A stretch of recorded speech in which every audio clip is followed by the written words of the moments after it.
Hey there, tonight we're exploring the real Cleopatra, an astute strategist who reigned over Egypt, not the seductive siren of Hollywood lore, unveiling how her intellect and ambition shaped an empire amidst the sands of time.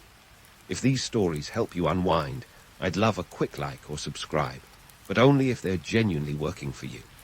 I'm curious where in the world you're listening from, so drop your location and local time in the comments. It's amazing seeing our little community span the globe through these historical tales.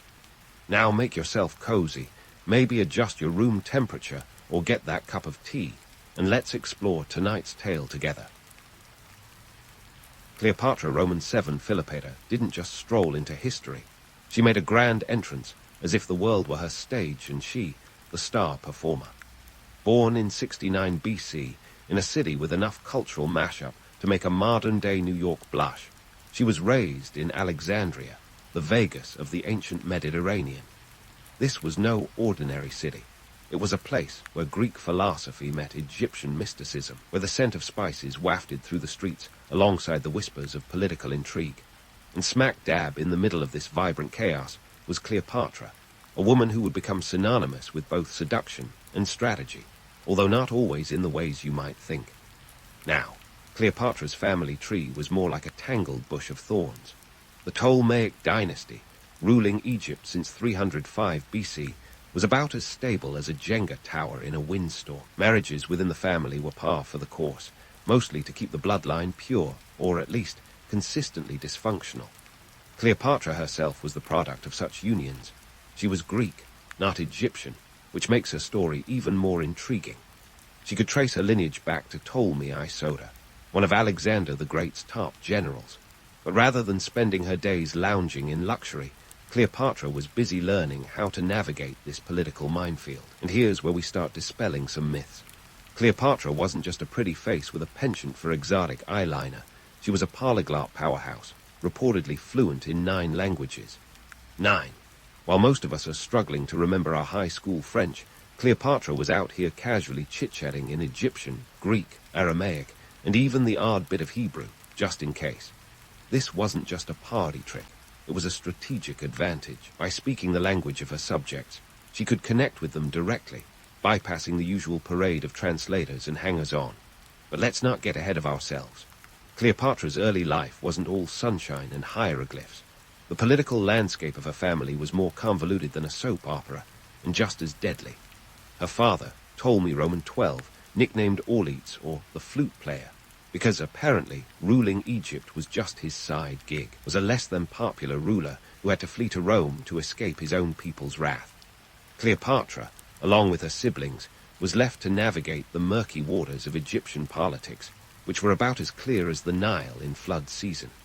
In this world, Cleopatra learned quickly that survival depended on more than beauty and birthright. She watched as her family members schemed and double-crossed each other, and she took notes. This was a time when alliances were as fleeting as the desert breeze, and Cleopatra knew she needed more than just her family name to secure her future. So she sharpened her mind, honing her skills in mathematics, philosophy, and most importantly, the art of persuasion. Cleopatra's reputation as a seductive temptress is legendary, but let's give credit where credit's due. Her allure was more about brains than beauty. Sure, she knew how to make an entrance, like the time she rolled herself up in a rug to meet Julius Caesar. But what kept Caesar interested wasn't just Cleopatra's dramatic flair. It was her intellect and her understanding of power dynamics. She knew how to play the long game, and she played it well. So, why does it matter that Cleopatra was a strategist and not just a siren? Because it redefines her legacy.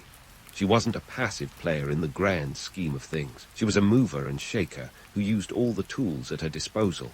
Brains, charm, and yes, the occasional bit of melodrama, to wield power in a male-dominated world. Her ability to form strategic alliances, like her infamous liaison with Caesar, wasn't just about personal gain. It was about political survival and ensuring her place in history. And while the romanticized version of Cleopatra often paints her as a femme fatale who brought mighty men to their knees, the reality was far more nuanced.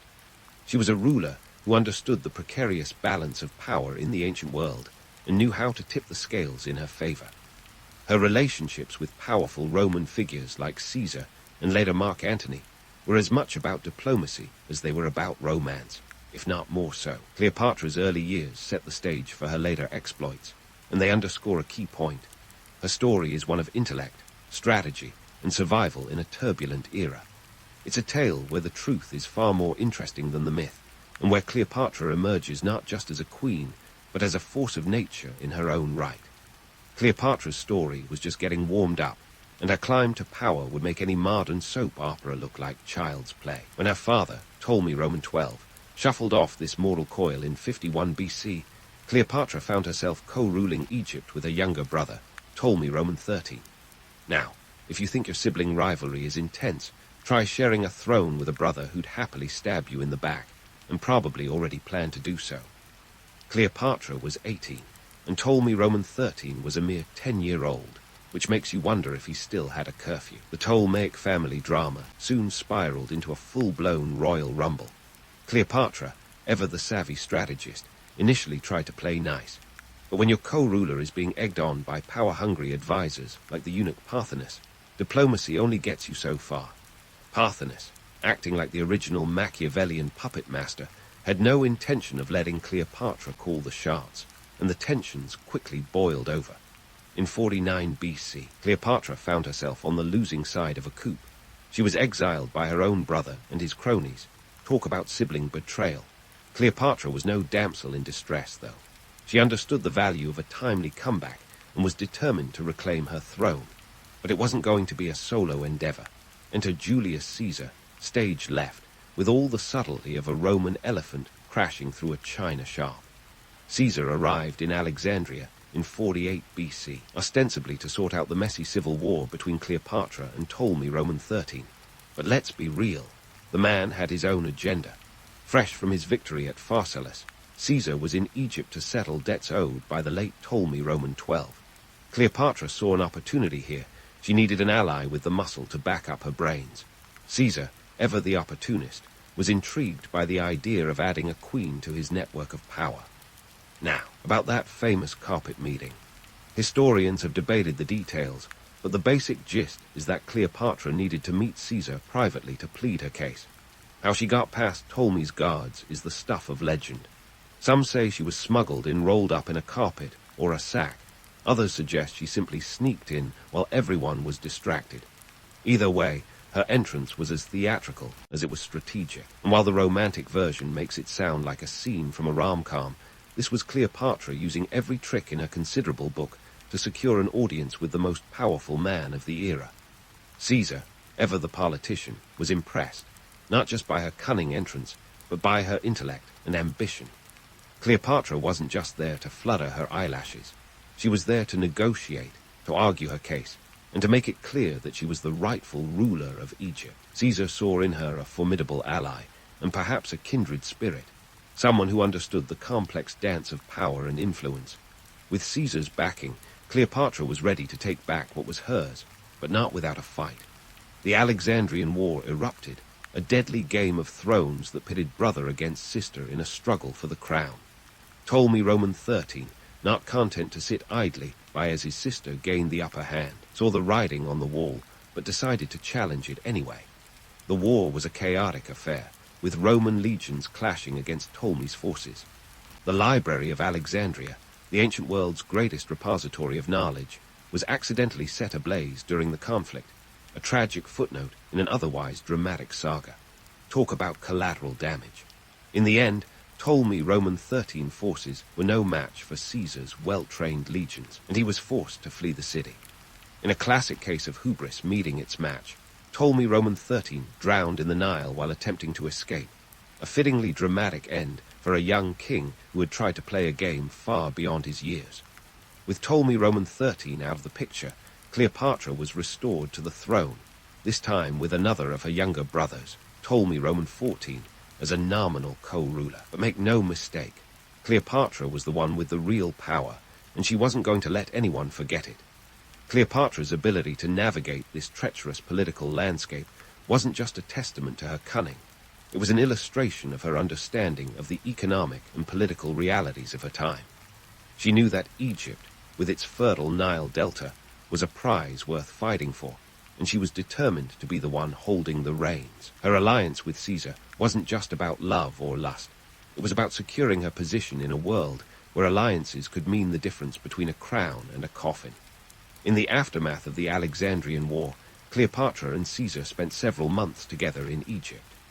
Their alliance was sealed not only politically, but also personally, resulting in the birth of a son, Ptolemy Roman 15, whom they affectionately called Caesarion. Cleopatra's choice to name her son after Caesar was a bold move, a declaration of her intentions to keep her dynasty intertwined with Rome's future.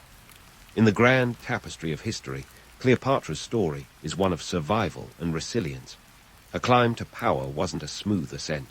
It was a series of calculated moves in a high-stakes game where the prize was nothing less than the throne of Egypt. She used her intelligence, her charm, and her understanding of power to navigate the treacherous waters of ancient politics, proving that she was more than just a pretty face. She was a force to be reckoned with. As we leave Cleopatra, newly reinstated on her throne, the stage is set for the next chapter in her incredible life. Her story is far from over, and the legends, both romantic and real, are only just beginning to unfold. Cleopatra, now firmly seated on her throne, wasn't about to rest on her laurels, or on anyone else's, for that matter. The woman had plans, and they didn't involve simply being a footnote in Caesar's biography. If the ancient political landscape were a chessboard, Cleopatra was positioning herself as the queen, and she was about to show the world just how versatile her moves could be. First up, let's talk about her economic reforms. Cleopatra understood that a kingdom is only as strong as its economy, and Egypt, with its Nile-fed fertility, was the breadbasket of the Mediterranean. But the land of pyramids and pharaohs was also knee-deep in debt, thanks in no small part to her father's financial mismanagement. Ptolemy Roman 12, bless his loot-loving heart, had borrowed heavily from Rome, leaving Egypt in a bind that would make a pretzel look straightforward. Enter Cleopatra, who rolled up her sleeves and got to work. She implemented policies to boost agriculture and increase trade, focusing on Egypt's greatest asset, grain. By ensuring a steady flow of wheat to Rome, she not only filled Egyptian coffers, but also secured a vital supply line for the Roman Empire. Talk about having your bread and eating it too. It's a move that underscores her shrewdness. She wasn't just paying off debts, she was buying influence. And speaking of influence, let's not forget her ongoing alliance with Julius Caesar. Their relationship was the talk of the ancient world, a blend of political strategy and personal chemistry that left tongues wagging from Alexandria to Rome. In 46 BC, Cleopatra made her grand entrance into Roman society, and boy, did she know how to make an impression. Picture this, a queen sailing up the Tiber on a barge, decked out in gold, with attendants fanning her with ostrich feathers. It was like the Oscars, Met Gala, and a royal wedding rolled into one.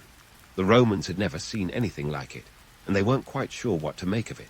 While Caesar was busy consolidating power back in Rome, Cleopatra was keen to cement her own status. Her time in Rome wasn't just about playing the supportive partner. It was a calculated move to ensure her relevance on the world stage. She lived in Caesar's villa, and her presence was nothing short of scandalous. Romans weren't exactly thrilled to have this foreign queen flaunting her wealth and influence in their city. It was the ancient world's version of a reality TV drama, and Cleopatra was the star everyone loved to hate. Her stay in Rome was a mix of diplomacy and spectacle, but it wasn't without its challenges. The Romans were notoriously xenophobic, and Cleopatra's Egyptian roots didn't exactly endear her to the locals. To them, she was an outsider, a reminder of the exotic and the unknown. But Cleopatra was unperturbed. She knew that power wasn't just about who liked you, it was about who feared and respected you. Her presence in Rome was a clear message. Egypt was still a force to be reckoned with, and she was its formidable queen. Now, let's tackle the myth of Cleopatra as merely Caesar's mistress. Yes, they had a son, Caesarion, but reducing their relationship to a mere affair does Cleopatra a disservice. She was a political player, not a pawn, and her alliance with Caesar was as much about strategy as it was about romance. By aligning herself with the most powerful man in the Roman world, she secured both her throne and her legacy. Caesarion's very existence was a testament to her ambition, a living, breathing symbol of the union between two great powers. But as with all good things, Cleopatra's Roman sojourn wasn't destined to last. in 44 BC. Julius Caesar was assassinated, et tu, Brute, and the Roman political landscape shifted dramatically. Cleopatra returned to Egypt, aware that her position was more precarious than ever. With Caesar gone, she needed a new plan, a new ally. The stakes were high, but Cleopatra was used to playing the long game. Her next move would be critical in determining not just her future, but the future of Egypt itself. Cleopatra's journey through history is a masterclass in the art of realpolitik. She wasn't content to be a mere figurehead. She was a ruler with vision and a strategist of the highest order. As we leave her on the cusp of yet another political maneuver, the story of Cleopatra continues to unfold, a tale of power, ambition, and survival in an ancient world that was as unforgiving as it was fascinating. Stay tuned for more drama, more alliances, and more of Cleopatra's legendary cunning. So, Cleopatra was back in Egypt, recalculating her next power move like a seasoned chess player eyeing the board. And what a board it was! The Roman Empire was in turmoil following Caesar's assassination in 44 BC. The political landscape was as stable as a house of cards built during an earthquake. Enter Mark Antony, stage left, Roman general, Caesar's former ally, and soon-to-be Cleopatra's new political partner. Antony was no stranger to the power plays of Roman politics. Post-Caesar, he found himself part of the Second Triumvirate, a ruling trio that also included Octavian, Caesar's heir, and future Augustus, and Lepidus, the often-forgotten third wheel. The trio divided the Roman territories like kids splitting Halloween candy. Antony got the eastern provinces, which meant he was headed to the Mediterranean theater, and Cleopatra was ready for her close-up. Their meeting in 41 BC was the stuff of legend, or rather, the stuff of carefully crafted narrative. Cleopatra sailed to meet Antony at Tarsus in a spectacle that would put any influencer's social media to shame. Picture this. Her barge glided down the river, decked out with purple sails and gilded in gold, with Cleopatra herself lounging like the goddess Venus, surrounded by the scent of incense and the sound of exotic music. It was a calculated move, blending opulence with theatrics, designed to capture Antony's attention and secure her position. And capture it she did. Antony was smitten, but let's not reduce this to just romance. Cleopatra was no fool. She knew that aligning with Antony was essential for maintaining her grip on power. Egypt needed the protection of Rome, and Antony needed Egypt's wealth and resources to fund his military campaigns. Their alliance was as much a merger of necessity as it was a legendary love affair. Now, let's talk economics, because Cleopatra wasn't just there to dazzle with her charm. Egypt was the breadbasket of Rome, and Antony needed grain to feed his legions. Cleopatra ensured that Egypt's grain shipments kept flowing, securing her country's economic stability while currying favor with the Roman general. It was a win-win, and Cleopatra was playing the long game, as always. Meanwhile, back in Rome, Octavian was watching this budding alliance with the side-eye of a jealous sibling. He wasn't just sitting idle, though. He was crafting a narrative that would serve him well in the propaganda war to come. Cleopatra, in his version, wasn't just a queen. She was the ultimate femme fatale, the seductress who brought mighty men to their knees and threatened the very fabric of Roman virtue. This narrative was more than just a smear campaign. It was political strategy at its finest. By painting Cleopatra as a foreign temptress, Octavian sought to undermine Antony's credibility and rally Roman support against them. It's like the ancient equivalent of a political attack ad, but with more toga and less Twitter. Back in Egypt, Cleopatra and Antony were busy establishing their own little empire.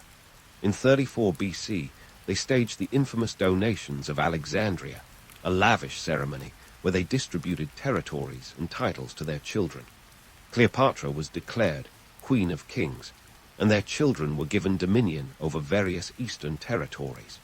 This was a clear challenge to Rome's authority, and it rattled more than a few Roman senators. But Antony and Cleopatra weren't just playing house. They were making a bold geopolitical move. By aligning their offspring with key territories, they were securing a future dynasty that could stand against Roman encroachment. It was a move that showed Cleopatra's strategic foresight, but it also served as an open invitation for conflict with Rome.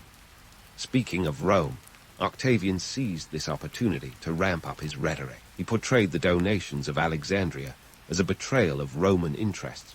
painting Antony as a traitor seduced by the wiles of an Eastern queen. It was a narrative that played well with a Roman audience already predisposed to distrust foreign influence. The stage was set for the climactic showdown between Octavian and the Antony-Cleopatra alliance. Yet, beneath this political theatre, Cleopatra's actual policies and influence were often overlooked. She was more than just a queen in a love story. She was a ruler who understood the complexities of power and diplomacy. Her alliance with Antony wasn't about losing herself to love. It was about securing Egypt's place in a world dominated by Roman ambition. Cleopatra's story is a testament to her ability to navigate a male-dominated world using all the tools at her disposal: intellect, charm, and yes, the occasional dose of glamour. She was a ruler who understood that the personal was political, and she wielded both with finesse. As we leave Cleopatra and Antony, their fates intertwined in a struggle against Rome, the tension is palpable. The chessboard is set, the pieces are in place, and the next move could change the course of history. Stay tuned as the drama unfolds, revealing the full impact of Cleopatra's legacy and the myths that have both obscured and immortalized her story. The chessboard was set, the pieces were in place, and Cleopatra and Antony were about to face their most formidable opponent yet: the relentless machinery of Roman ambition powered by Octavian's cunning. By 31 BC, the tension between Octavian and the Antony-Cleopatra alliance had reached a fever pitch, and the Mediterranean was buzzing with the anticipation of an epic showdown. This wasn't just about who got to wear the laurel wreath. It was a battle for the very soul of the Roman Republic, or what was left of it. The Battle of Actium, a naval engagement that took place on September 2, 31 BC, was the climax of this ancient drama. Picture this: 500 warships, 200,000 men, and enough military tension to make any strategist sweat. Antony and Cleopatra's forces squared off against Octavian's navy, led by the capable Agrippa, in the Ionian Sea. This was no mere skirmish. It was the ancient world's equivalent of a blockbuster action film, complete with all the chaos and strategy that implied. Now, let's talk strategy, or the lack thereof. Antony and Cleopatra's forces were outmaneuvered and outgunned. Octavian's fleet was lean, mean, and ready to rumble, with warships that were more nimble than Antony's larger, clunkier vessels. Cleopatra was no stranger to strategy, yet even she couldn't prevent the inevitable. As the battle raged, Cleopatra, sensing the tide turning against them, made a calculated decision. She ordered her ships to retreat, effectively abandoning the battle, and some might say Antony himself. Was it betrayal or strategic withdrawal? History leaves that one open for debate. Antony, caught between his love for Cleopatra and the reality of military defeat, followed her lead. Their escape was a tactical blunder that sealed their fate and handed Octavian the victory on a silver platter. With the battle lost, Antony and Cleopatra returned to Alexandria, their once mighty ambitions reduced to a desperate bid for survival. Fast forward to August 30 BC, and we find Cleopatra in Alexandria, contemplating her next move as Octavian's forces closed in. Her options were as limited as a Roman senator's empathy for foreign queens. Cleopatra knew she was facing the endgame, and she was determined to go out on her own terms, not as a trophy paraded through Rome in Octavian's triumph. Now, the narrative of Cleopatra's death is where fact and fiction intertwine like a pair of star-crossed lovers. The classic tale of Cleopatra's demise involves the infamous asp bite, a story so captivating that it has endured for millennia. But let's dissect this myth, shall we? The idea of Cleopatra ending her life with a venomous snake delivered in a basket of figs is the stuff of dramatic legend, likely concocted to romanticize a harsh reality. The truth is far murkier and far less glamorous. Historical accounts suggest that Cleopatra may have used poison, possibly a cocktail of toxins, to end her life. The asp story, while alluring, doesn't hold up to scrutiny. The logistics of smuggling a deadly snake into a heavily guarded palace are about as plausible as a Roman chariot in a drag race. And let's not forget the practical considerations. Snake venom doesn't guarantee a quick or painless death. Cleopatra, ever the strategist, would have likely chosen a more reliable method. As for Antony, his end was equally tragic. Believing Cleopatra had already perished, he fell on his sword, an honorable exit for a Roman general, but one that was steeped in the tragic misunderstandings worthy of a Shakespearean play. Even in their final moments, Antony and Cleopatra's lives were marked by drama and miscommunication. Octavian, now undisputed master of the Roman world, made his entrance into Alexandria shortly after their deaths. With Cleopatra gone, Egypt lost its last queen, and Rome gained a wealthy province.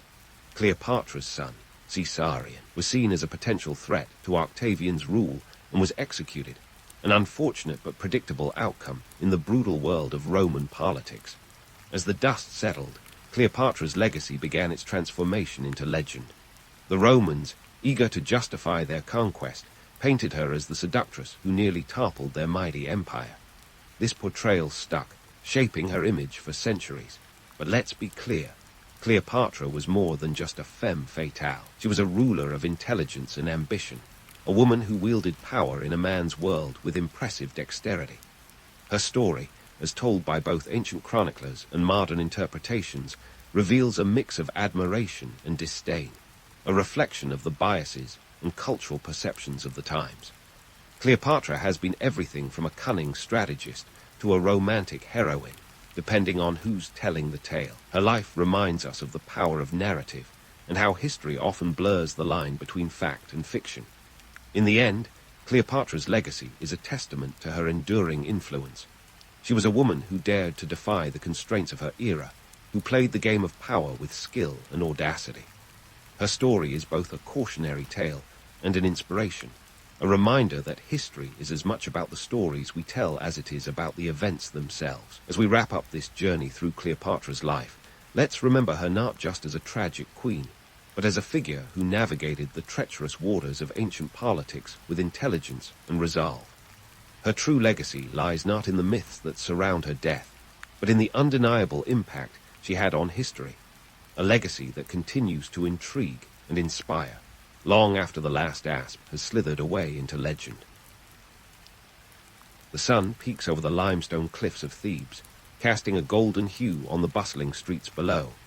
You, dear scribe, are about to dive into another day of ink-stained hands and papyrus scrolls, the lifeblood of this ancient metropolis. Thebes in the 13th century B.C. isn't just a city, it's the throbbing heart of Egypt's new kingdom, where pharaohs like Ramesses Roman II strut their stuff, and the economy hums with the energy of 1,000 transactions. As you step onto the streets, the air is a medley of donkey brays, vendor calls, and the distinct aroma of freshly baked bread. You're not exactly rolling in gold, but as a scribe, you're considered an elite among the common folk. You know, the kind of person who gets invited to the good parties, if scribes had time for parties, that is. Your status comes from your ability to read and write, a skill as rare as a snowstorm in the Sahara, and crucial for keeping Thebes from descending into chaos. In case you're wondering about the economy, forget coins jingling in your purse. It's all about barter and trade here. You're more likely to negotiate a papyrus scroll for a couple of loaves of bread or some fresh fish. And speaking of bread, that's the primary currency. Yes, you're literally earning your bread by the day. But it's not all about bread. There are deben too, copper weights used to measure value. Picture this. One deben could buy you a decent copper chisel, the kind you might need if you were chipping away at a statue of the pharaoh. But let's be real, you're more into chiseling away at the bureaucratic mountains of Thebes. Navigating through the streets, you catch snippets of trade deals in full swing. A farmer haggles over grain prices, while a merchant boasts about his recent acquisition of exotic incense from Punt. The social hierarchy is as clear as the Nile on a hot day. The pharaoh sits at the top, god on earth, king of bling, master of all he surveys. Below him, the viziers and high priests hold the real power, whispering in his ear, keeping things ticking over. And there you are, a cog in this giant, ancient machine, recording the minutiae of daily life. Your role as a scribe is less glamorous than the Hollywood depictions. You're not penning epic tales of gods and heroes. Well, not all the time. Mostly you're logging tax records, keeping track of harvests, and ensuring that the workers building the latest temple get their fair share of onions and beer. Yes, beer. In ancient Egypt, it's practically a food group. Now, let's dispel a myth or two. You've probably heard tales of grand libraries and endless scrolls of wisdom. The reality, papyrus isn't cheap, and it's not like you can pop down to the local stationery shop. A scroll could cost a small fortune, about 5 Deben, which is a sum worth several days of labor. So you're frugal with your writing, no doodling in the margins. As you make your way to the scribble office, nestled near the temple district, you pass by the colossal statues of pharaohs past. Their stony gazes follow you, silent reminders of the permanence of power. Yet, for all the grandeur, life in Thebes is a delicate balance. One poor harvest, one military setback, and the economic scales could tip. That's why your meticulous records are vital. They're the backbone of administration, the thread that holds the tapestry of Egyptian society together. You arrive at your destination, a modest room bustling with the quiet scratch of reed pens on papyrus. Here, amidst the scrolls and ink pots, you settle into your day. The work is painstaking, but rewarding. Each hieratic stroke you make is a testament to your skill, a mark of your indispensability in this ancient world. As the sun climbs higher, so does the hum of activity outside. Thebes may be ancient, but it's alive with the same hustle and bustle you'd find in any thriving city. The markets are in full swing, and you can hear the distant echoes of musicians playing for a crowd gathered around a storyteller. You smile wryly, knowing that the tales spun are probably as fanciful as a scribe's daydream. Despite the romanticized versions of Egypt that endure in modern times, the reality is stark and complex. Life, for most, isn't about dazzling pyramids or mythical creatures. It's about survival and labor, about riding down the everyday transactions that keep the engine of empire running smoothly. And that's where you fit in, the unsung hero of Thebes, the scribe who turns the chaos of life into order with a few strokes of a reed pen. So, as you dip your pen into the ink and set to work, remember this. You're not just recording history, you're living it. Each scroll you fill is a piece of the puzzle, a fragment of the story of Egypt that will endure long after the sun sets on your day. So, as you dip your pen into the ink and set to work, remember this. You're not just recording history, you're living it. Each scroll you fill is a piece of the puzzle, a fragment of the story of Egypt that will endure long after the sun sets on your day. Now, let's dive into the nitty-gritty of your world, the tools of your trade that make you the scribe extraordinaire of Thebes. First up, papyrus. This isn't just any old writing surface. No, it's the OG of paper, the ancient iPad of your time. Made from the papyrus plant that grows abundantly along the Nile, it's a bit of a luxury item. Think of it like the premium stationery set you buy for a job interview, back when people still wrote on paper anyway. Papyrus production involves stripping the plant's stalks, soaking them, and then laying them at right angles to form sheets. Once pressed and dried, voila, you've got yourself a writing surface. But here's the kicker. These sheets cost a pretty Deben. Each scroll is a high-stakes investment, so you write with the precision of a surgeon and the economy of a poet. Now, onto ink. Forget about fancy fountain pens and ink cartridges. Your toolkit is all about ancient DIY. The ink is a concoction of soot, gum, and water. It's black as midnight and sticky enough to cling to papyrus like gossip at a royal court. You apply it with a reed pen, called a calamus, which you've sharpened to a fine point.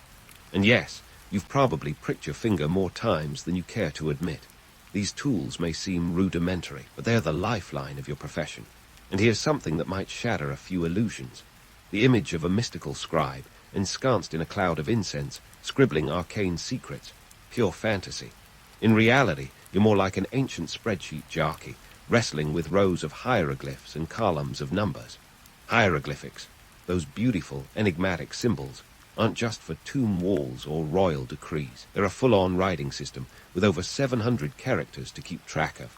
And let me tell you, that's a lot to juggle when you're trying to record the exact number of grain sacks collected from a harvest. Speaking of which, let's talk about the math. You might think ancient math was all about counting sheep, or in this case, goats. But oh no, you've got to master a numerical system that's as complex as a modern tax return. There are no Arabic numerals here. You're working with a base 10 system using strokes, heel bones, scrolls, and lotus flowers to represent numbers. Imagine calculating taxes or dividing a harvest with that. It's enough to make anyone's head spin. And just when you think you've got a handle on the numbers, there's administration. You're not just a writer, you're a walking, talking database. You keep records of everything: taxes, trade transactions, and even labourer rations. If a worker's onion ration is short by even a bulb, guess who they come crying to? That's right, you. It's enough to make you want to disappear into a desert oasis and never return. But you know your role is crucial. Without your meticulous records, Thebes would crumble into chaos faster than a pyramid built on quicksand. Now, let's debunk another myth. The scribe's life might sound like a dream job. No heavy lifting, plenty of intellectual stimulation. But the reality, it's a grind. Long hours hunched over papyrus, eyes straining in dim light. The monotony is broken only by the occasional visit from an overseer who demands updates with all the grace of a hungry crocodile. And then there's the ever-present threat of mistakes. One slip of the reed, and you could find yourself in hot water, explaining why the temple's grain supply has mysteriously vanished. Yet, for all the challenges, there's a romance to your work. The idea that your words, your records, could survive for millennia, that's a legacy few can claim. You're part of a tradition that stretches back centuries, a chain of scribes who've documented the rise and fall of dynasties, the ebb and flow of the Nile. It's a heady thought, and it's what keeps you going when the ink smudges and the numbers blur. As the day wears on, you find your rhythm, the gentle scratch of the reed pen, a soothing counterpoint to the chaos outside. The sun climbs higher, casting long shadows across the bustling streets of Thebes. You can almost hear the whispers of history in the air, stories waiting to be told, waiting for you to give them form. In the grand tapestry of Egyptian life, you're a vital thread. You might not be wielding a sword or wearing a crown, but your pen is a tool of power in its own right. Each character you write, each record you keep, is a testament to the ingenuity and resilience of your civilization. So, as you work, remember you're not just a scribe. You're a guardian of history, a chronicler of the human experience in all its messy, complicated glory. And as the sun begins its descent, painting the sky with hues of orange and pink, you take a moment to breathe. The day is almost done, but the work never ends. Tomorrow will bring new challenges, new records to keep, new stories to tell.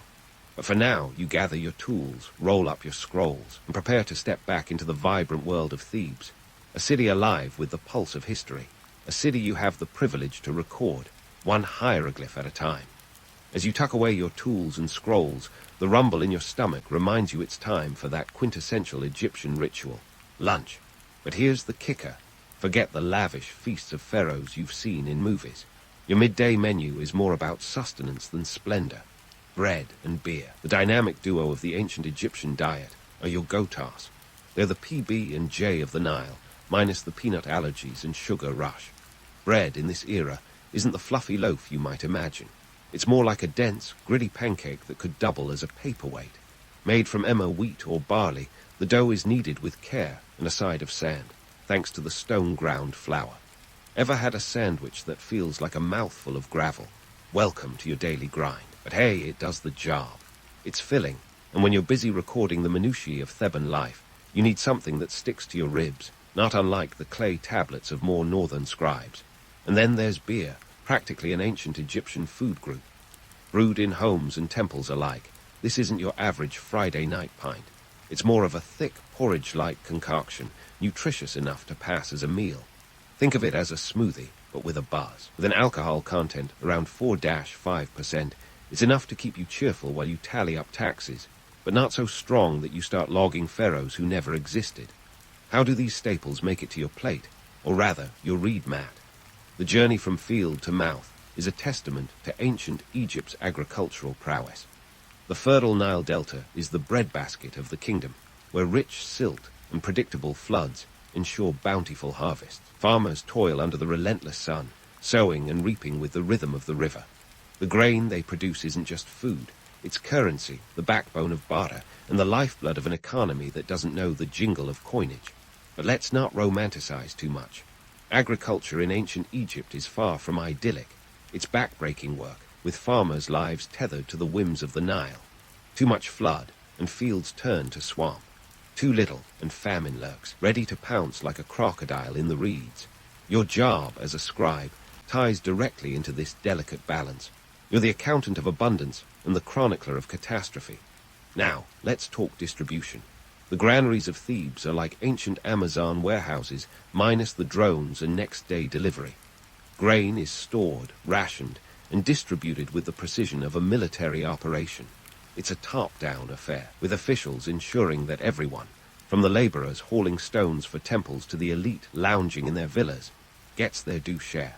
And you bet your last Deben that any discrepancy is noted with the fervor of a scandalous court tale. Fish also plays a starring role in your diet.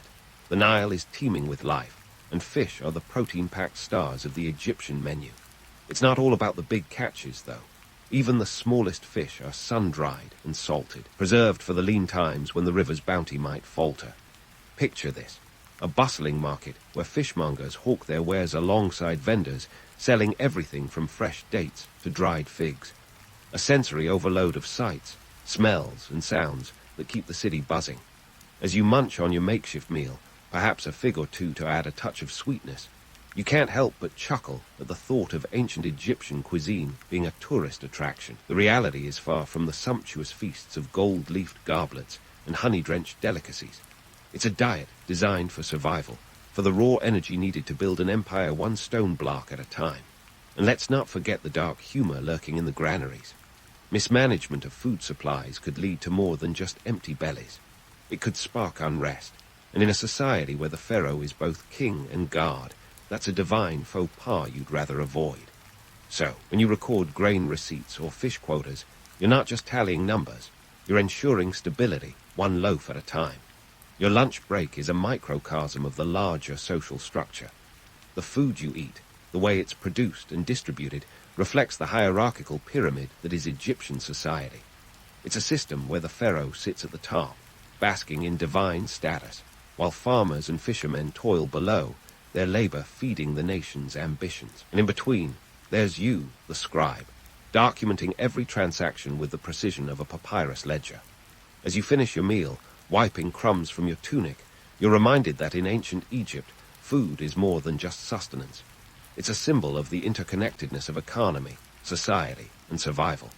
Each bite is a link in the chain that binds you to the past, a testament to the ingenuity that transformed a desert landscape into a cradle of civilization. With your hunger sated, it's time to return to the scribble office, that modest hub of administration where history is recorded one ink stroke at a time. As you step back into your world of papyrus and hieroglyphs, you carry with you the weight of your role, a guardian of order in a world where chaos is never more than a poor harvest away. But for now, you savor the simple satisfaction of a job that, for all its challenges, connects you to the eternal flow of the Nile and the timeless story of Egypt. And as you settle back into your work, you do so with a sense of purpose, knowing that each record you keep and each transaction you log contributes to the grand tapestry of history. The sun, now high in the sky, casts its light on Thebes, illuminating the bustling life of a city that you, in your own way, help to sustain.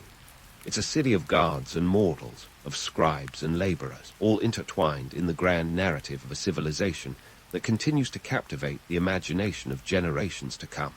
So, with a full belly and a clear mind, you dip your pen back into the ink, ready to continue your day's work, knowing that the stories you record will live on long after you've set down your reed pen for the last time. Returning to your scrolls, you're greeted by the familiar, musty aroma of papyrus and ink, your version of an office coffee break. But instead of a caffeine buzz, you get a dopamine hit from knowing you're about to weave another thread into the sprawling tapestry of Egyptian history. This afternoon, it's all about temple transactions and royal decrees. Think of it as the ancient equivalent of a corporate board meeting, minus the PowerPoint slides, but with a lot more grandeur. First up, temple transactions. These aren't your average Saturday morning farmers' market deals. No, we're talking about monumental exchanges involving land, livestock, and labor, the kind of economic ballet that keeps the temples, those grand stone behemoths, standing tall and proud. Temples in ancient Egypt are more than just places of worship. They are economic juggernauts, wielding power and influence. They're like the ancient world's version of Wall Street, but with fewer suits and more sandals. Your job, documenting it all with precision that would make even the most meticulous accountant blush. Every transaction needs to be recorded, every grain counted. Why? Because temples act as economic hubs, managing vast tracts of land and employing thousands. They're essentially self-sustaining cities within cities, and you're the invisible hand that keeps these economic engines running smoothly. Now, let's dive into the numbers. because who doesn't love a bit of ancient math? A typical temple might control anywhere from 60 to 80% of the surrounding land. That's right, these holy sites are more like real estate empires, accumulating wealth through donations and strategic management. And with great land comes great responsibility, or at least the responsibility to keep meticulous records. That's where you come in, logging each transaction like the ancient equivalent of a blockchain ledger. And here's a twist that might surprise you. Despite all the power and wealth these temples wield, their fortunes can fluctuate with the political tides. Enter Ramses Roman II, the rock star of pharaohs, whose reign is the stuff of legends and occasional Hollywood embellishment. Known for his military might and architectural ambitions, Ramses Roman II, or Rameses the Great if you're feeling formal, rules for an impressive 66 years, from 1279 to 1213 BC. Under Ramses Roman II, Egypt experiences a golden age of expansion and construction.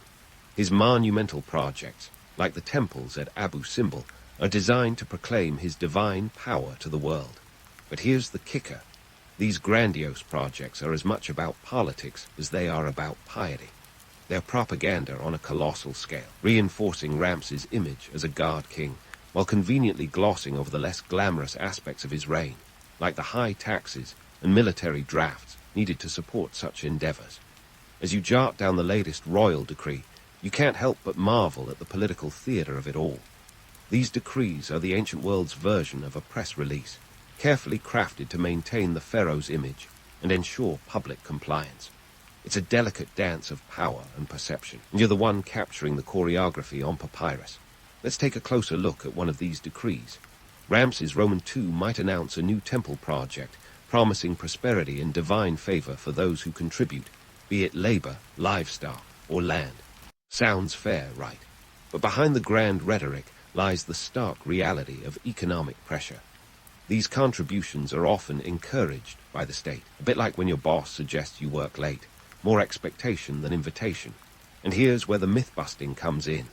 The image of a benevolent pharaoh bestowing gifts upon the temples out of sheer goodwill is as much a construction as the temples themselves. The reality, it's a sophisticated system of political maneuvering, where land grants and tax exemptions are used to secure loyalty and ensure stability. It's politics 101, but with hieroglyphs instead of hashtags. But don't get too cynical just yet. There's a certain romance to the idea of a pharaoh who can mobilize an entire nation to build monuments that will outlast civilizations. It taps into the human desire to leave a legacy, to create something that defies time. And there you are, the scribe, a witness to these grand ambitions, immortalizing them with ink and papyrus. Now, let's talk about your role in all this. As a scribe, you're not just a passive observer. You're an active participant in the creation of history. Your records don't just document reality, they shape it. You're the gatekeeper of information, the curator of narratives. And with that power comes the responsibility and the occasional temptation to present events in a favorable light. It's a bit like being a modern-day journalist, but with fewer ethical guidelines and more reed pens. You're aware that what you write will influence how future generations perceive this era. You have the power to elevate Ramses Roman II to mythic status, or to reveal the cracks in his divine facade. The pen, as they say, is mightier than the sword, and in your hands, it's a tool of both preservation and persuasion. And here's where the political landscape gets even more intriguing. Ramses Roman II reign isn't just about grand projects and military campaigns. It's also about maintaining a delicate balance of power. The pharaoh's court is a web of alliances and rivalries, where viziers and priests wield significant influence. It's a bit like an ancient version of a high-stakes chess game, where every move is calculated, and every ally is both a friend and a potential foe. Your records are a testament to this intricate dance of power. You document not just the official decrees, but the subtle shifts in alliances, the quiet power plays that occur behind the scenes. It's a world where loyalty is a commodity, and betrayal is a risk that everyone, from the highest priest to the lowliest laborer, must navigate. As you dip your pen into the ink, you can't help but reflect on the duality of your role. You're a recorder of truth, but also a creator of narratives. You're a guardian of history, but also a participant in its making. It's a heady responsibility, and one that you embrace with both caution and curiosity.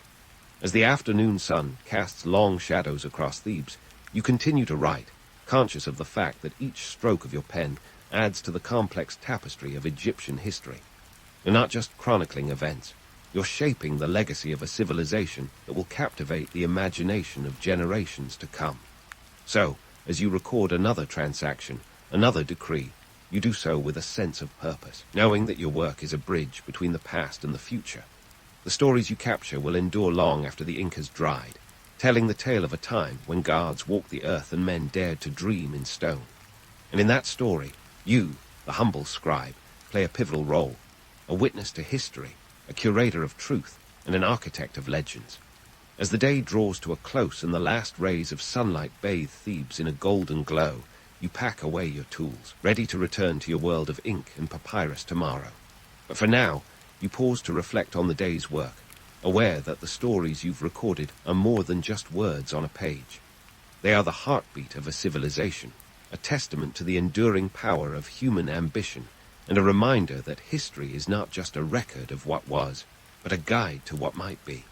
With a final glance at the scrolls, you step out into the evening air, ready to join the bustling life of Thebes once more, knowing that tomorrow will bring new challenges, new stories, and new opportunities to capture the essence of a world that, for all its complexities, remains as vibrant and captivating as ever. As you step into the vibrant hustle of Thebes, the city's heartbeat echoes in the steady rhythm of your footsteps.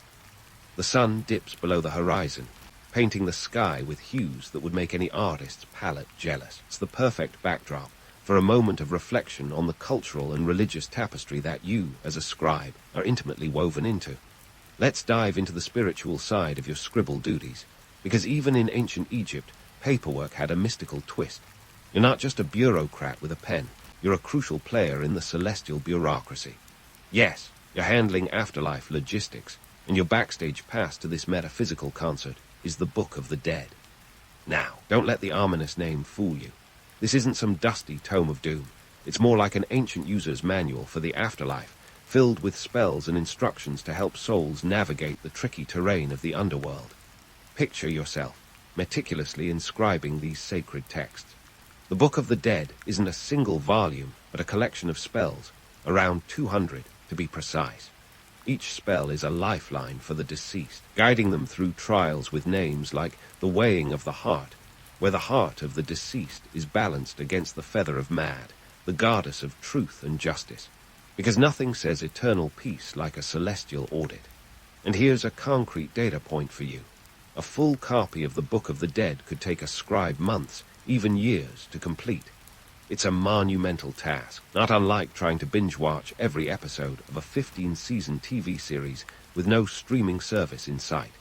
Each scroll is customized for its owner, tailored to their social status and wealth. Think of it as the ultimate bespoke service. Because in ancient Egypt, even your spiritual journey is personalized. But let's not get too romantic. While the Book of the Dead captures our imagination with its mystical allure, the reality is that these scrolls were as much about earthly status as they were about divine salvation. The wealthy could afford elaborate versions, complete with lavish illustrations and extensive spells. Meanwhile, the less affluent had to make do with a few key spells, hoping for the best when it came time to face the divine judges. It's like buying insurance. You get what you pay for, and in this case, it's an insurance policy for eternity. Now, you might wonder how all this ties into your day-to-day as a scribe. Beyond documenting the mundane transactions of Thebes, you're also an essential figure in preparing the elite for their celestial journey. You're the ghostwriter for the afterlife, crafting narratives that will accompany the deceased into eternity. It's a role that combines the precision of an accountant with the imagination of a storyteller, a mix of skills that ensures you're indispensable both in life and death. But let's debunk a myth while we're at it. The image of ancient Egyptians as a culture obsessed with death is a bit skewed. Sure, they built pyramids and crafted elaborate burial rituals, but this focus on the afterlife was driven by a profound respect for life itself. Death wasn't an end. It was a continuation, a transition to a new state of being. And your role as a scribe was to ensure that this transition was documented, orderly, and as smooth as possible. Now, let's talk about legacy. You, the humble scribe of Thebes, are part of a tradition that extends beyond the borders of time. The records you keep, the narratives you craft, are threads in the vast tapestry of Egyptian history. They're not just dusty scrolls. They're windows into a civilization that has captured the human imagination for millennia. From the pyramids of Giza to the temples of Karnak, the story of Egypt is one of grandeur and mystery, and you're a key player in preserving that story for future generations. The enduring fascination with ancient Egypt isn't just about its monumental architecture or its pantheon of gods. It's about the complex interplay of power, spirituality, and daily life. It's the allure of a civilization that dared to dream on a scale as grand as the Sahara, crafting a legacy that echoes through the corridors of time. And in this grand narrative, your role as a scribe is both pivotal and profound. As you close the day's chapter and prepare to return to your home, you carry with you the weight of history, a responsibility that is both humbling and exhilarating. You're not just recording events, you're shaping how those events will be remembered. It's a job that demands precision, creativity, and a touch of the divine. In a world where pharaohs are hailed as gods and temples rise to touch the heavens, you, the scribe, ensure that every story, every transaction, every decree is captured in ink and papyrus. You're the chronicler of a civilization that continues to intrigue and inspire, a guardian of history with a foot in both the earthly and the eternal. As you walk through the bustling streets of Thebes, the sounds of the city fading into the night, you reflect on your place in this ancient world. You're part of something larger, a grand narrative that transcends time and space. And while the world may change, the stories you've recorded will remain, a testament to the endurance of human ambition and the timeless quest for meaning. The sun may have set on Thebes for today, but the stories you've captured will light the way for generations to come.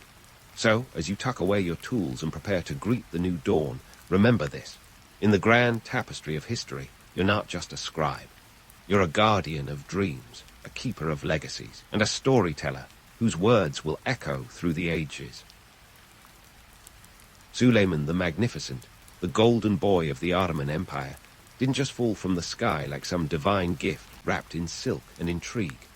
No, his rise was a slow burn through the crucible of 16th century politics.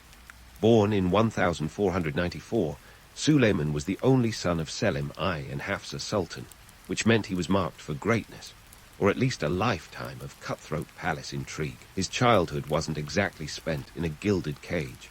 He was shipped off to the provinces to govern at the tender age of 17. Talk about a crash course in leadership. Try keeping rebels in line while you're still figuring out how to shave. When Suleiman ascended to the throne in 1520, he inherited an empire that stretched from the Balkans to the Middle East. It was an empire with more moving parts than a Swiss watch, and just as likely to blow up in your face if you weren't careful. His predecessors had built an empire, but Suleiman was tasked with keeping it from unraveling like an over-ambitious knitting project. That meant dealing with a political landscape that was a veritable minefield. Europe was a patchwork of squabbling states. The Safavids in Persia weren't sending over any welcome baskets, and the Mamluks had only recently been given the boot in Egypt. Basically, Suleiman was playing the world's most complicated game of risk. The Janissaries, those elite soldiers who were more like the empire's muscle than its brain, were another issue. They weren't just the Sultan's personal bodyguards. They were power brokers with their own agenda. And right at the start of Suleiman's reign, they decided to throw him a welcome party that nobody wanted, a rebellion. Apparently, they weren't thrilled about having to fight for a living, or maybe they just didn't like the new guy's haircut. Either way, Suleiman had to stamp out this fire before it spread, showcasing his flair for mixing diplomacy with a healthy dose of do as I say, or else. Now, Suleiman is often remembered as a poet king, but let's not get too misty-eyed. The dude could write a mean sonnet, sure, but he also knew how to wield a sword, and could be as ruthless as a Game of Thrones character. His early reign was about balancing this duality, the romanticized image of a cultured ruler with the gritty, often bloody, business of empire management. Picture him not as a Shakespearean hero, but more like a CEO with a penchant for poetry and a knack for battlefield strategy. The challenges Suleiman faced were very real. He wasn't just sitting around sipping Turkish coffee while the empire ran itself. He had to make sure every cog in the Ottoman machine was well-oiled and ready to go. That meant handling the constant threat of rebellion, both from within the empire and from its ambitious neighbors. The Janissary rebellion was just the tip of the iceberg, but it was a clear signal that Suleiman needed to assert his authority and do it fast. He wasn't just inheriting an empire, he was inheriting its problems too. Suleiman's early years on the throne were a masterclass in crisis management. He tackled the Janissaries' discontent by reorganizing the military and ensuring they got their paychecks on time. And while he was at it, he made sure to remind them who was boss with a few strategic executions. Because nothing says, "I'm in charge," quite like a public display of power, right? But Suleiman wasn't just about brute force. He was also an astute diplomat. He knew that keeping his enemies close, and preferably off his back, was essential. Politically, Suleiman's reign began at a time when the Ottoman Empire was at a crossroads. The empire had been expanding rapidly under his father, Selim I, but with expansion came the inevitable headaches of governance. Suleiman's task was to consolidate what had been gained and ensure the empire didn't collapse under its own weight. It was a daunting job, but one that he tackled with a blend of charisma and calculated strategy. Culturally, Suleiman's reign is often romanticized as a golden age, but let's not forget the grit behind the glamour. His court was a melting pot of cultures and ideas, a place where poetry and politics were often two sides of the same coin. The reality, however, was that empire building was a dirty business, and Suleiman was as much a part of that dirty business as he was the poetry readings and architectural wonders. In the end, Suleiman's early years on the throne were about setting the stage for a reign that would be defined by both its achievements and its challenges. He was a poet and a pragmatist, a dreamer and a doer. And while the legends often paint him as a larger-than-life figure, the reality was that he was a man trying to keep a very real, very complex empire from falling apart at the seams. It's a story of power, ambition, and the relentless march of history, a tale that's as compelling today as it was half a millennium ago. Suleiman's reign wasn't just about keeping the empire from falling apart. It was about making it bigger, bolder, and a little bit more terrifying to its neighbors. Let's dive into the nitty-gritty of how he planned to do just that, beginning with his first major military venture, the Siege of Rhodes in 1522. Now, if you're thinking, why Rhodes? You're on the right track. This little island was more than just a sunny getaway in the Aegean. It was a strategic thorn in the Ottoman side, home to the Knights Hospitaller. These guys weren't your average hospitable hosts. They were Crusader knights who'd rather poke an Ottoman in the eye than offer him a cup of tea. Suleiman knew that to secure his maritime routes and his empire's western flank, he had to kick these knights off Rhodes. So, he packed up an armada and a whopping 100,000 troops, setting sail for what would be a 6-month siege. Imagine the logistics here. Moving an army of that size across the sea, feeding them, keeping them from deserting, and ensuring they didn't just start a beach party instead of a siege. It was like organizing the world's most aggressive camping trip. The cost, astronomical. The Ottomans reportedly spent nearly 2 million gold ducats. Think of it as the GDP of a small country, or at least a very fancy sultan's ransom. The siege was no walk in the park. The knights put up a fierce resistance, turning Rhodes into a fortress of defiance.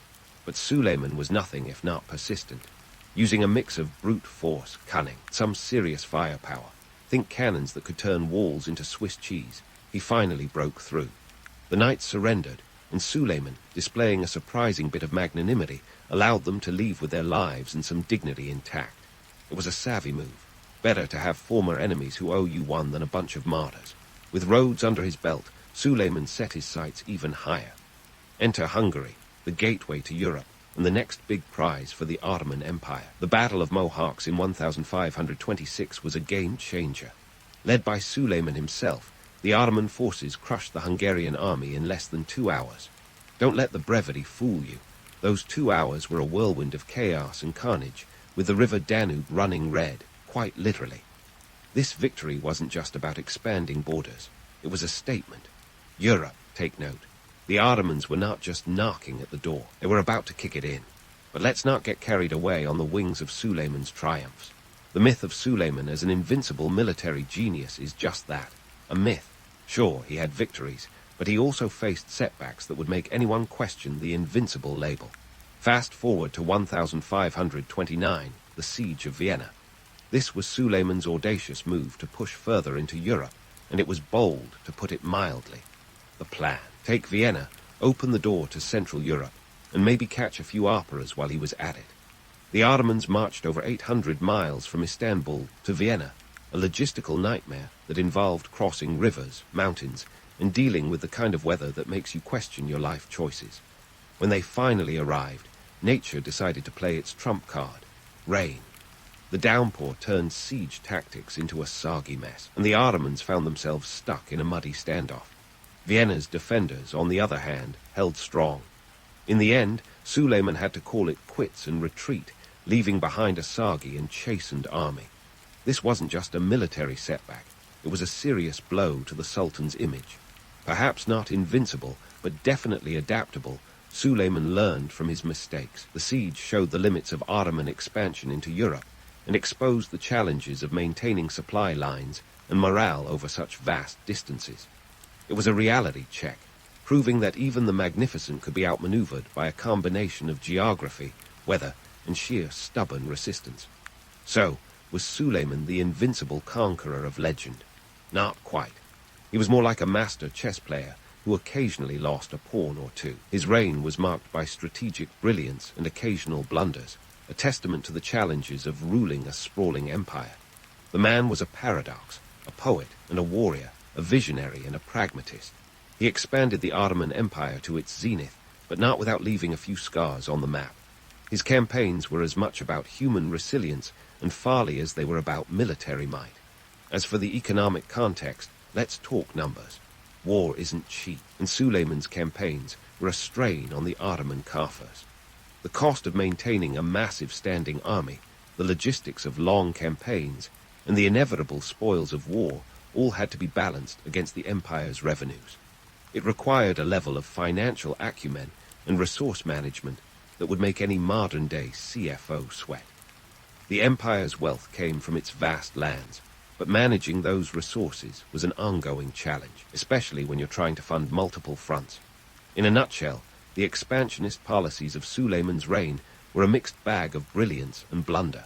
They reshaped the Ottoman Empire, pushing its borders to new limits, while also exposing the inherent challenges of such vast ambition.